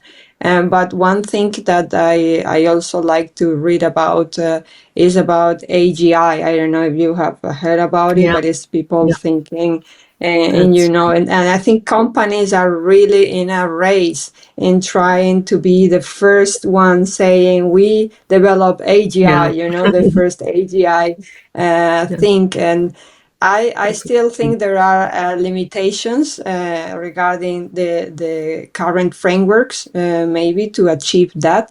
But who knows? I mean, if you allow me to dream about it, I could say that maybe in the next 10 years we are going to see some kind of discovery or something regarding that, and that could really create, a change in this trend that I was talking about. Yeah, yeah. Definitely, OpenAI is a company that speaks a lot about AGI, the artificial general intelligence, and is it something that we should fear? Because there were some concerns raised from people from their board who left the OpenAI. For example, is it something that we should really look forward to and work on that, or we should first take the measures and know what to expect? Yeah, Maria, you can start. I would think, yes, for sure, it will be, if we really can do the AGI, get to that, it can, again, it can open up things that is beyond what we can imagine right now. It can either be very good, or it can also go the other extreme of doing something very bad. And that's what we fear. And so I think it is true. I think when we get into that, we need to have extra, organizations or any kind of, overseeing regulatory thing, institutions to oversee it, right? It's going to be pain in the neck, I think, for people research, institutions trying to do things. They might say, oh, now I got to make sure I, make it transparent. I think that's another thing. Some of the things, decisions, how you do development research, you have to make it transparent, and there are overseeing organization to kind of see it too. So then, it's again, all these guardrails have to be in place as well. We need to keep asking a lot of questions and testing the possibilities too, and making sure nothing bad will happen. So yeah, that's absolutely important to me. But I think it, we try to steer it more towards the beneficial side. That's, I think, should be the goal, and then prevent bad things from happening, that type of stuff. So yeah, that's what I think. Yeah, so yeah, thank you. Rosa? Yeah, I can connect with what Mary said about transparency, and this is about what was a big topic some years ago about AI explainable, like that it's not just a black box, but that people understand it, right? And that, I think, is hand by hand with what you were saying, Theodora, about fear, because what we fear what we don't understand. So if we make AI more explainable, more transparent, more easy for people to understand what it's doing, the limitations and everything, they will not have fear. They will know what is this AI for, useless or useful. And that's why if we want to reduce the fear of people of the impact of AI, we need to give them more information, not just a toy to play that you have no idea why it's doing the things that it's doing. And regarding this, since you mentioned OpenAI and the recent, changes and everything, I think it is because maybe the company at the beginning was, well, like all companies, they want to do a lot of money, right? The profit they're looking for is money, money, money. But what happens when you have already a lot of money? If you have people there that are already millionaires, maybe they don't care anymore in making more money. It's not such an important thing anymore. And then maybe they want to put into the table discussion what we're saying, make it more explainable. And that's what maybe within a company you have different opinions. And that's when people say, okay, we do not agree, so I go. And that's probably what happened within OpenAI. There were probably people that wanted to maybe follow more the European trend of things. And then there were people saying, no, we want to follow the same thing as before. So, but that happens everywhere, not only in OpenAI, I guess. But I think it's good that, as Mary is saying, we are talking about this. We are seeing the necessity of making AI more democratic, for everyone, not just the developers developing it or the technical people understanding it, but everyone needs to be able to follow it. Yeah, totally. Yeah, definitely. Yeah.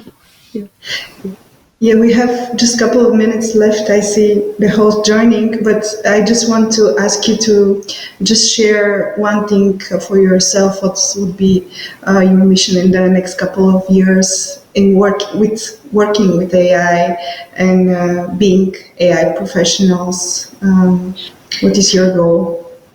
Sure. Okay. Maybe I'll go first if it's okay.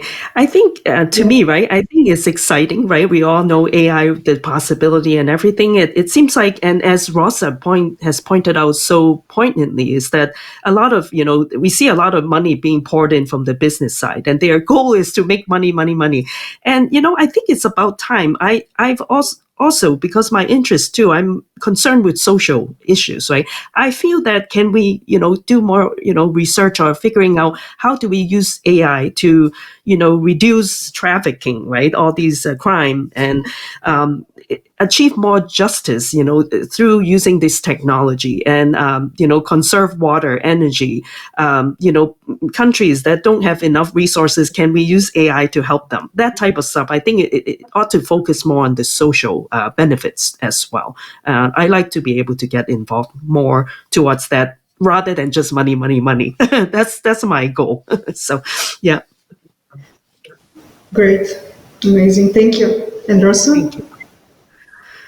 Yeah, from my point of view, I am working in my company with agents. I know you have heard about AI agents, and that's something that started 1 year ago or something like that. So definitely we are going to hear more about agents in the short term. And I feel privileged to be, working with this kind of technology.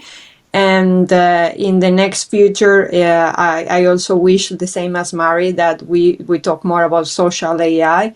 And I think we are all here because we believe that we need to improve the situation, and our participation in this kind of diversity events or diversity focused communities is a good, action that other people maybe in the audience could follow. Also, as I said, at a personal level, if you want to take just one takeaway here today, it's like try at the personal level to do something to improve the situation. Thank you. It's a great recap. Thank you both. Thank you. Thank you so much, Marie, Rosa, and Theodora, for the incredible discussion panel. The energy and insights shared today truly showcase the power of female collaboration. I'm sure everyone took away some valuable insights. We do have a few questions in the chat, and we would love to hear your thoughts. The first one is, how do you stay updated on the latest developments and trends in AI? Mari? Okay. Okay, I'll start first. I feel, right, again, going back to my earlier comment, and Rosa also pointed out, is being connected with the community is great, right? Involved with the meetups, or you attend, or even helping, that would be great, because you hear speakers coming in and talk about different topics that you may not even be working with, but it's good to be aware of. And the more we talk about it and, exchanging ideas, I think that's one of the ways I feel it's very good to stay up to date about what's going on. So, yeah. And on top of that, you can also register to newsletters. For instance, I'm registered to the Deep Learning AI newsletter, and they have, I think, one every week. And they also summarize all the trending topics in AI. So there are many. I mean, you can register to as many as you want. Yeah. Thank you for sharing this information. And the next question is, what role does education play in preparing women for careers in AI, and how can it be improved? Well, education. Okay, I can go first if you want this time, Mari. So give you space for thinking. Okay. Yeah, I would say that to mention what I said at the beginning of the panel is that there is a role that governments, and when I say governments, I include education, in the government, that they should do more things to improve this lack of diversity and not only in AI but in other fields, right? So the way I see it is that they can also do bias training for the teachers. So because even in the teachers within a class, they have a very important role in encouraging, diversities in following their dreams. And there is statistical data that they show that, for instance, girls before 12 years, when they are asked what they want to be when they grow up, most of them, there's a high percentage of girls saying that they want to be something in science. But when they ask after 12 years old, then the rate is dropping drastically. So there is something going on, and that we have girls interested in being scientists or AI engineers. What is happening? Why is dropping this part? And teachers, as I said, should notice that and should encourage more that they do not change their minds. So from the education, that definitely is an important role. Yeah. Yeah, I can't agree more. I think, the education is definitely is kind of where a person starts, and so that's absolutely important. Having the right teachers to be encouraging, rather than if anybody can encounter any kind of situation that you find is failing, not exactly failing, but maybe not doing as well, but just having somebody there to encourage, not to give up. I think that's important, very important too. So. Thank you so much, Marie, Rosa, and Theodora. It was amazing panel. Thank you. Thank you. Thank you for having me. Yeah. Bye-bye. Yeah. Bye. Bye. Thanks for the invitation. Bye. And now we have the pleasure of hearing from our next speaker. Please welcome Leti Mesquita, founder, product leader, and AI innovator. Leti Mesquita graduated in international relations in 2016, but her career took some unexpected turns that led her into the world of technology. With experiences working alongside diverse teams across Latin America, North America, Asia, and Europe, she has gained a unique perspective on the complexities of globalization. Leti's talk is titled Migrant Women in Tech, Overcoming the Fear of Starting Again. In this engaging presentation, Leti will motivate us by addressing crucial topics such as cultural adaptation, imposter syndrome, and the fear of missing out. Hi Leti, we are excited to hear from you. Before we dive into your talk, I would love to know how are you today and where are you joining us from? Hi, Valina. How are you? I'm feeling great. It's a pleasure to be joining this conference, and I'm talking from Lisbon, Portugal. Amazing. That's great. Let's give a warm welcome to Leti Mesquita. The stage is yours. Thank you, guys. So it's very exciting to be here, and today's section comes from a webinar I hosted a few months ago that was titled Beyond Borders, Women in Tech as Global Citizens. In the webinar, I also spoke a bit about my career transition, my life as a migrant woman in tech. But I bring more data and more general stuff. And the feedback I got after the webinar that we had from women was that they wanted to hear more personal stories. They wanted to challenge me to be more vulnerable and share a little bit of my ups and downs. And, we live in a world of constant disruption. So I think talking about the fear that comes from it and how to overcome it is a topic that many girls and women out there can take some direction from. So the agenda for today is I'll speak a little bit of the introductions I already did. Then we'll talk about life decisions, which is a topic that is very related to career decisions. The source of fear, some things that I wish I have learned earlier, and then we'll have a space for some questions and some key takeaways from this presentation. This session today is an interactive session, so I hope you guys will feel free to share your thoughts and experience along the way. You can share in the comments. Hopefully, I'll be able to, like just hear some of your stories and also reply to your questions at the end. So career decisions are equals to life decisions. There are no such thing as taking a life decision that is not going to affect your career, and there is no such things that taking a career decision will not fully affect your life. This is what I learned, maybe not as early as I wanted to learn, but this is what happens. If someone here watched my first webinar, I made a lot of career transitions in the past. I graduated in international relations. After that, I started my career in tech in 2016. After this career transition, the next year I moved from Brazil to Colombia. I stayed in Colombia for almost 7 years, and last year I moved to Portugal. That's been very, very challenging.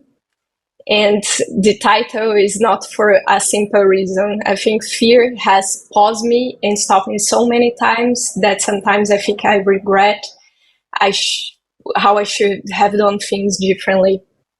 And the first topic in the first section when I want to talk today is about the source of fear. So life decisions, they are not easy, and life decisions, they don't come with a compass. No one is telling you what to do, and if people do, that's not the best thing for you. But every time that we are starting again, we're doing a big transition in our career, in our lives, moving countries, we have a bunch of lessons learned, a bunch of skills, traits, fears, even traumas that we bring with us. And those make us connect to ourselves, understand better ourselves, learn some lessons, and hopefully also learn how to overcome them and how to do better. Some sorts of fears, when I talk to other girls or when I discuss my personal story, could be several. Many of them come from the unknown, not knowing what is going to happen next for career and cultural disruption. Navigating a new life in a new country is very difficult. It brings a lot of challenges and fears, of course. Social expectations. People will expect different things from us from what we expect for ourselves. The fear of isolation, not having any groups or friends, being away from our families. The fear of failure. This is very common. But for me, the biggest source of my fear, I realize it comes from inactivity. It means not doing nothing, not taking action regarding, my next steps, being big or small steps, sometimes just feeling that I'm stagnated and I'm doing nothing. But also this, let's say, action of not action, this inactivity, this inaction, is the key for all the questions I had along the fear and the idea of missing something of life, of not going through the path that I wanted. I like this quote for Carnegie a lot. I think it has a lot to do with what I'm discussing right now about the fear, the sources of fear. That says, inaction breeds doubt and fear. Actions breed confidence and courage. If you want to conquer fear, do not sit home and think about it. Go out and get busy. How many times, and I think that even started with COVID, like we all have personal stories with COVID, but the pandemic was a time for me where I didn't have much control of what was happening in my life and in my career. I passed through a layoff. I was laid off from my job, I would say, early in March in 2021, and I was in a peak of my career.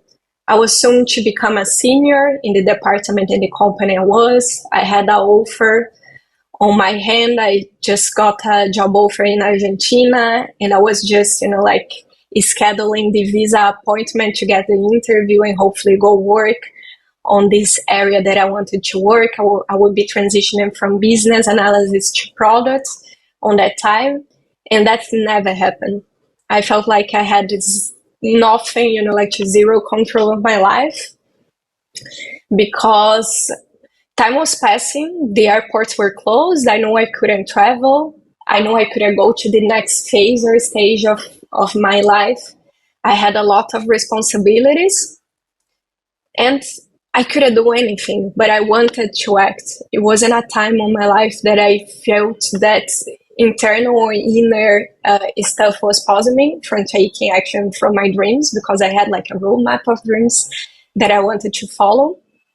But it was a time that external circumstances didn't allow me to do anything. And what I see is that every time I have like a huge peak on my life, and maybe I will talk more about it after, it was followed through some disruption, such as pandemic and layoffs.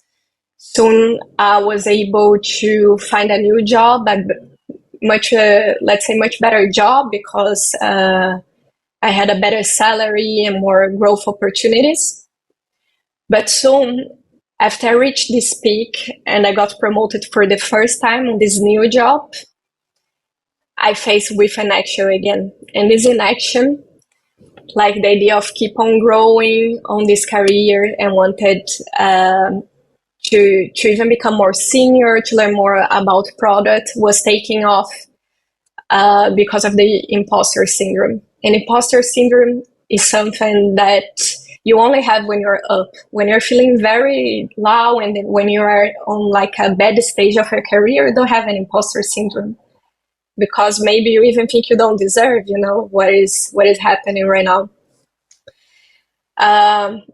But yeah, even in times of imposter syndrome on the ups, or when I was feeling very down and I feel like I didn't get what I deserved on my career, the secret for me was always taking action sometime.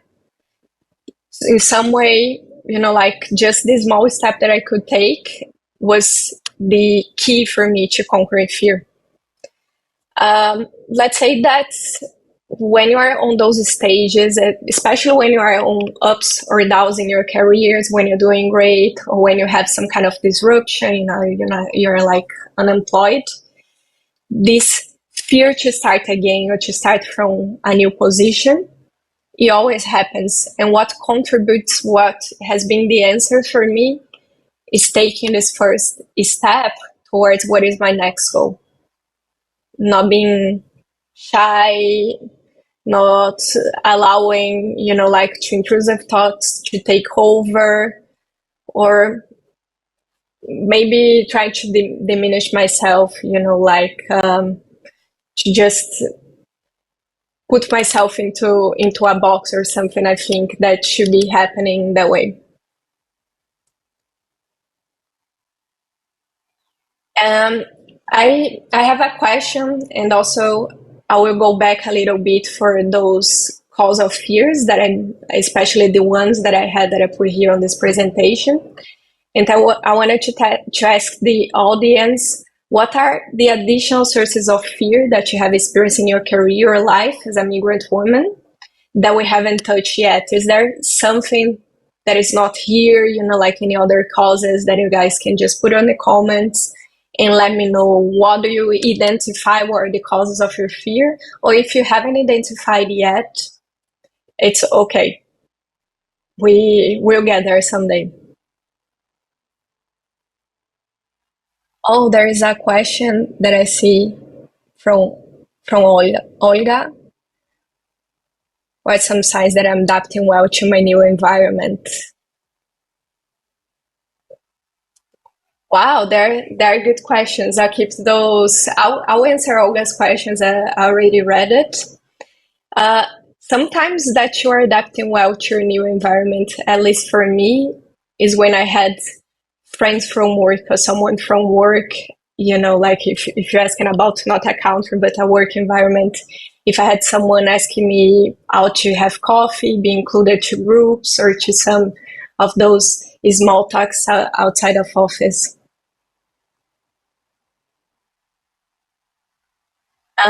I think I'll go, I saw some Zatlas question on the live chat. And next I'm going to talk a bit about where my lessons that I wish I have learned early, and I think I will kind of touch point on some of the questions that you guys have. So there are many sources of fears, like people, sometimes they think they didn't adapt themselves to the new environment, to the new country, to the new locations, and this fear of not belonging. I would say I can name this fear as like this. I had it so many times, especially because I was living in a country in which the native language wasn't mine, so I would miss some inside jokes. I would miss some cultural things that people had and I didn't. And as soon as they would, laugh at me and say like, oh, this new word in Spanish, how do you know this word? I would feel more included.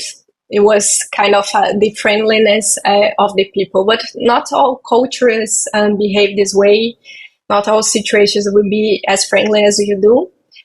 I think there are many cues that you can just, let's say, explore to understand if you're feeling well adapted or not. But it also comes from your comfort, how comfortable you feel like that.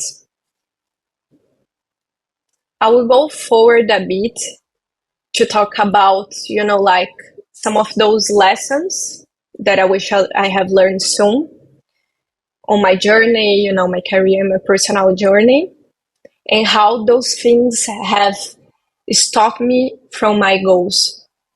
And I think the first one that comes from the slide that I show you about the sources of fear is inaction.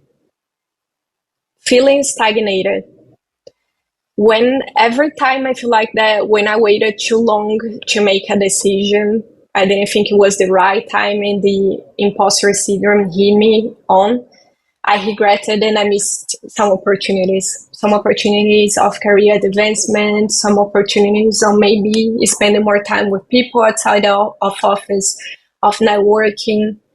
So the remedy for that was always to be more bolder, and try to get to know people better, and also to act even in small steps towards the goals that I had. So inaction for me looked like comfort zone. Like if I do nothing wrong is going to happen, but you always, fired back. And, like the things that were outside of my control happened after that because I didn't take enough actions.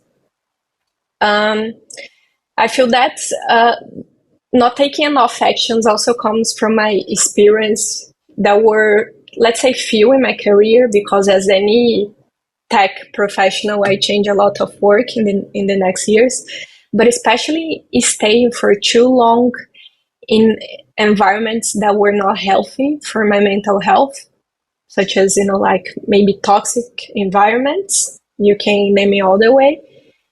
This kind of inaction was something that led me to not understand I wasn't in the right path when I allowed that to happen. Because, as I said, career decisions are life decisions. If I accepted by inaction or by my comfort zone to stay for so long in a place that wasn't good for me, that led me to more anxiety and fear. Other things that I wish I have learned earlier, but I think it's still time for me, it's about financial freedom. For me, financial freedom was the same as job stability. If I am on some company payroll, if I am getting my salary every month, I thought like I had financial freedom because I was earning well, I could travel, I could buy the things that I wanted, I could afford a good, let's say, lifestyle, right? But this job stability that I thought I had, this was not financial independence. I was dependent on a job. So one of the things I really needed to learn early, and I'm starting to learn now, is to have other revenue streams, to have other sources of income. This is something that even if you're starting your career now and you envision and you see yourself, like as a AI engineer, a data scientist, those careers are very promising, but don't miss the opportunity of also investing in another revenue stream, on having a side job. It means a consulting job, an online store, some other niche, maybe activities or hobbies that you have that you can get money from it, that can be profitable for you some way. This is one of my regrets, because right now, when I have, like some, let's say, some situations where I decided to leave my full-time job, as it happens in the beginning of this year, to invest on my startup, like investments and also consulting jobs, they are revenue streams, of course, but I just see that I shouldn't have count all my resources on the full-time job. So this is something that has been on my mind forever. I always thinking about it in other ways to make money outside my job and my career, and also, to just keep this entrepreneurial mindset. Another lesson that I think I learned the hard way, and I wish I have learned soon, is that my career is not defined by other expectations. As I told you, I changed career. I did career moves in the past, and I also changed jobs a lot of time. And I often heard from some people, some colleagues, friends, and family, that I was changing jobs too much, and that was not going to be well seen from other companies when I wanted to change jobs or get promoted. But I think this idea is very outdated. After so many layoffs that we had in tech, that they had so much promising careers and development for the next years, I don't really think this is true. I think it's all the contrary. Changing jobs really helped me to learn more, to develop my career, to get promoted easily than other things. So criticism around my career decisions is something that I'm not willing to take anymore, because career choices are personal choices. Well, this is something that even I'm still learning right now, that is to socialize more. Let's say I am more like an extrovert than introvert, but my social battery, it's very small. It means that I can stay multiple weeks, a lot of time, without going out or talking to no one. And I think that when you move to a new city, as I did last August, you need to make new friends, colleagues, you need to network, and you need to finally create a new support group for yourself, because your friends, the friends that you've been friends for more time, they're in another town now, you don't see them often. And I still spend a lot of time by myself, especially because I'm quite busy growing my business right now. Self-reflection is important, don't understand me wrong, but just have this timeline, and when you're going to be by yourself in solitude, and when is the time for you to just socialize, go out and meet new people. Do that all the time during your career, independent on how you feel. Just being with other people, listen to their stories, do activities with them will help you a lot to find support group on those activities, on those peoples. And it also helps with anxiety, depression. Socializing is very important.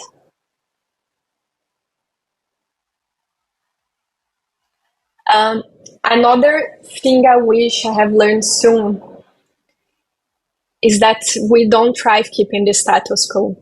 So it means that when you are on your comfort zone, things are they always used to be. When there is no disruption, no problems are happening, you don't grow. And if you don't grow, you don't achieve the next stage that you needed. So every these peaks that leads to disruptions and to those on my career, they always force me to reinvent myself, to accept new things, to be more flexible, and to also understand that life is not, like a line. Life is more like that, these ups and downs, and then you grow in the next stage. I think this is very, very important.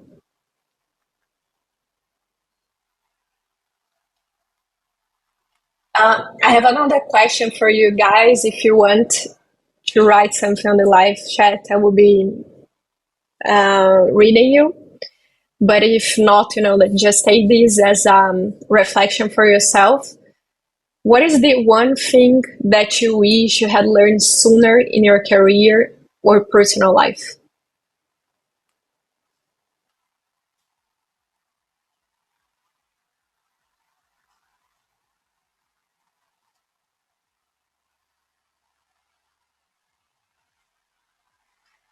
Yeah, I see a comment from Olga. She says that sometimes it's really hard to socialize, and the older I get, the harder it is to make new friends. How do you deal with this? I'm on the same. It's even harder. What I think it's maybe not harder, but we become more selective of the friends that we have because there are not a bunch of activities. We already have activities that we like and enjoy.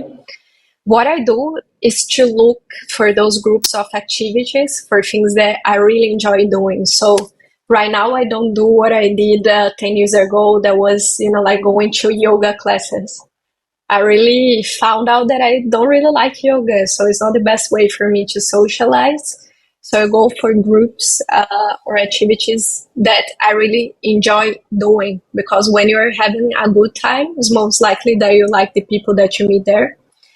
So for instance, like maybe books discussions, if you like something, some activities that you don't need to socialize a lot, but still you can do with someone else. If you like ceramic, go do some classes. If you like, like reading on a park, and you can find some Airbnb experiences or some people, some groups, as the Girl Gone International, you guys can find it on Facebook and find my the people that like the same thing of you. I think this is the best way to socialize.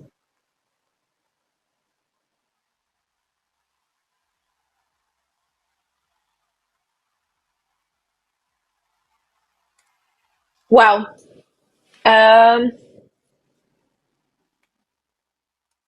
let's check if it comes up some other questions from the live chat.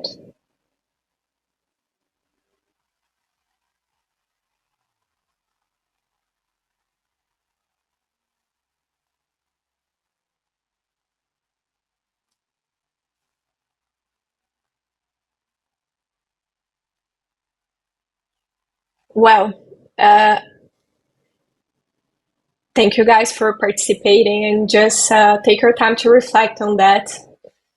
After, I'm going to talk a bit next about some tools that I personally like and use, and how do I use them to help me navigate these career and also culture transitions that I've been through. And I think some of them can help, especially journaling, which is the first one that I'm talking about, can help you kind of identify those questions, like, and just maybe if you want to just keep them for yourself, to have some guidance and to understand like your mental stage on the time that we're writing about it. So I usually journal. I have like many books, even like on this table, I have something here. I keep different books from different subjects. One is more professional, another one is more personal related. And journaling always help you bringing clarity on the things. Sometimes you have a notebook from last year when you were journaling about some career or some life challenges that you were going through on that time. And you can just read it months again, and you see that you already changed, like your mindset have changed, your life stage have changed, you have overcome some of the challenges or obstacles that you have by that time. So journaling is something that I really advise everyone to do, especially as women, because I think we have these such photographic memories. We remember things, like the shape, how they were reading somehow. So journaling is what has helped me even to identify my fears, because I can just, for some people that don't like to use paper, there are even some AI out there where you can just put your text, some of your thoughts from your notes on your phone or your laptop, and they can highlight changes and progresses through the time and what you're thinking, how you were feeling. This is good. But for some of us that prefer paper, as a friend says, I think there is just something magical about, like taking on a pen and writing on a paper. It seems like to change how your mind works. You do more connections about things. It gives you more inspiration. So journaling is the first thing. By journaling, I have found some patterns on my behavior, on my attitudes. I have checked that at some moments of the year, like I had the same thoughts as the last year. I would, for instance, check my journaling from December on last year to this year, and I would check that I still have the same things going on my mind. Probably some fear that I haven't overcome, some problem that was showing up and up again. I will notice that from my notebook, and it helped me just, reflect on that and try to bring down the solutions for it, because I found it was recurrent. If I never wrote about it, maybe I wouldn't know for how long that thing was taking my mind space, and how long, I didn't do anything about it. So journaling is the first one. If any of you journal as well, and you have, any tips for journaling, if you do like a gratitude journal, you know what I'm talking about. And I even would love for you to share with the community after how you do your journaling. Another thing that happened to me, especially in 2019, 2022 and last year, so it's recurring every 2 years, is that I have been a lot of issues that I thought was more emotional, something related to anxiety, that was lack of vitamins. So women, especially us, when we change countries, we change our diet, right? So in Portugal, living in Portugal, I never ate so much fish. I never ate fish in my life. Like in Brazil, it's not common. We eat more beef, and also in Colombia, I did eat as well. So I changed my diet here, and I think it improved somehow my overall health. For instance, I used to take omega-3, which is very good for brain fog, and I stopped taking it in Portugal. But sometimes you live in Europe, and the winter is it says very strong, and you need to supplement some vitamin D3 or something like this. In 2019, I had a lot of issues with muscle weakening, and I had to go to the hospital, take a lot of exams, only to figure out that I was missing vitamin B, especially with vitamin B3. I was having tachycardia. I was having a lot of symptoms that I thought, like even the doctors thought it was about anxiety or stress, and it was lack of vitamin. So supplements is something that you have to go do your physical health checkup and understand what you're missing, because probably you're missing a lot of them. Another tool that I also recommend is listening to podcasts. sometimes I don't have time for reading. Reading can take a lot of time, especially if you're like me, that you go, like through chapters and chapters. And podcasts is one of the strategies that I have. I just go do something, like do the dishes or do the laundry, and I put some podcast and I listen to it. Most of the podcasts that I listen to are around brain, psychology, another topic is on personal and physical development. So even the one in the image, the Erasing Fear Trauma from the Huberman Lab for Andrew Huberman, is one of my favorite podcasts of all. And I think I couldn't recommend more. I think just, like go and save all the playlists, find other podcasts that interest you as well. It's a very good tool to keep yourself updated and to keep on growing and learning more.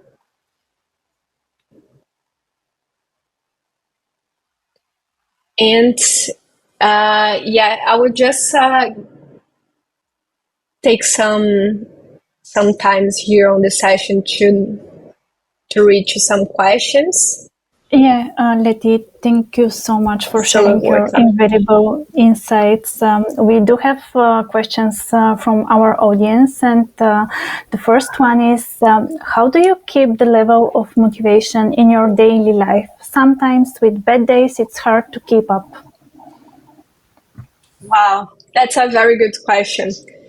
One of the things I do to keep the motivation is to check if I have any kind of imbalance. So diet is very important. Like I cannot be motivated without taking my coenzyme Q10. It's something that I take to improve my general health. And I also try to always check for, let's say, for actions to be grateful, to do like my gratitude journal on the day. Like something good happened today, even if it is the smallest thing. So I'm doing a good job, like I'm motivated to do more. And especially having a routine, because some things take time until they unfold and they start improving.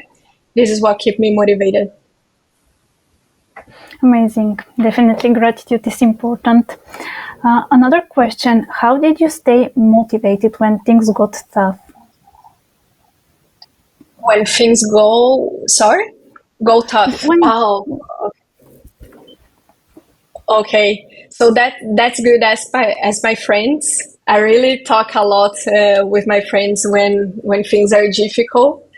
So I listen to their stories. Sometimes they are in even worse situation than me, and that helps a lot. So this is one of the things that I do, is keep in contact with my support group when things are tough. Thank you so much for explaining this. Another question, it's hard to build life in new country. Thank you for sharing your experience. It's better to understand that I'm not alone in it.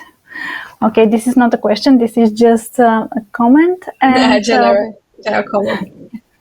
Yeah, maybe the last question. Do you think the tech industry is becoming more inclusive for migrant women, or are there still significant barriers?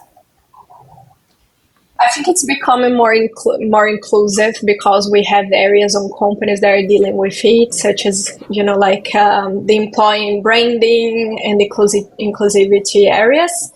And also with the remote work helps a lot of inclusivity, because, like even if you are a junior or career position, you can find a remote position somewhere. So things are much better today than 4 years ago when we used to work from the office. Yeah, definitely. A big thank you, Letty. Your session was amazing. You shared so valuable insights.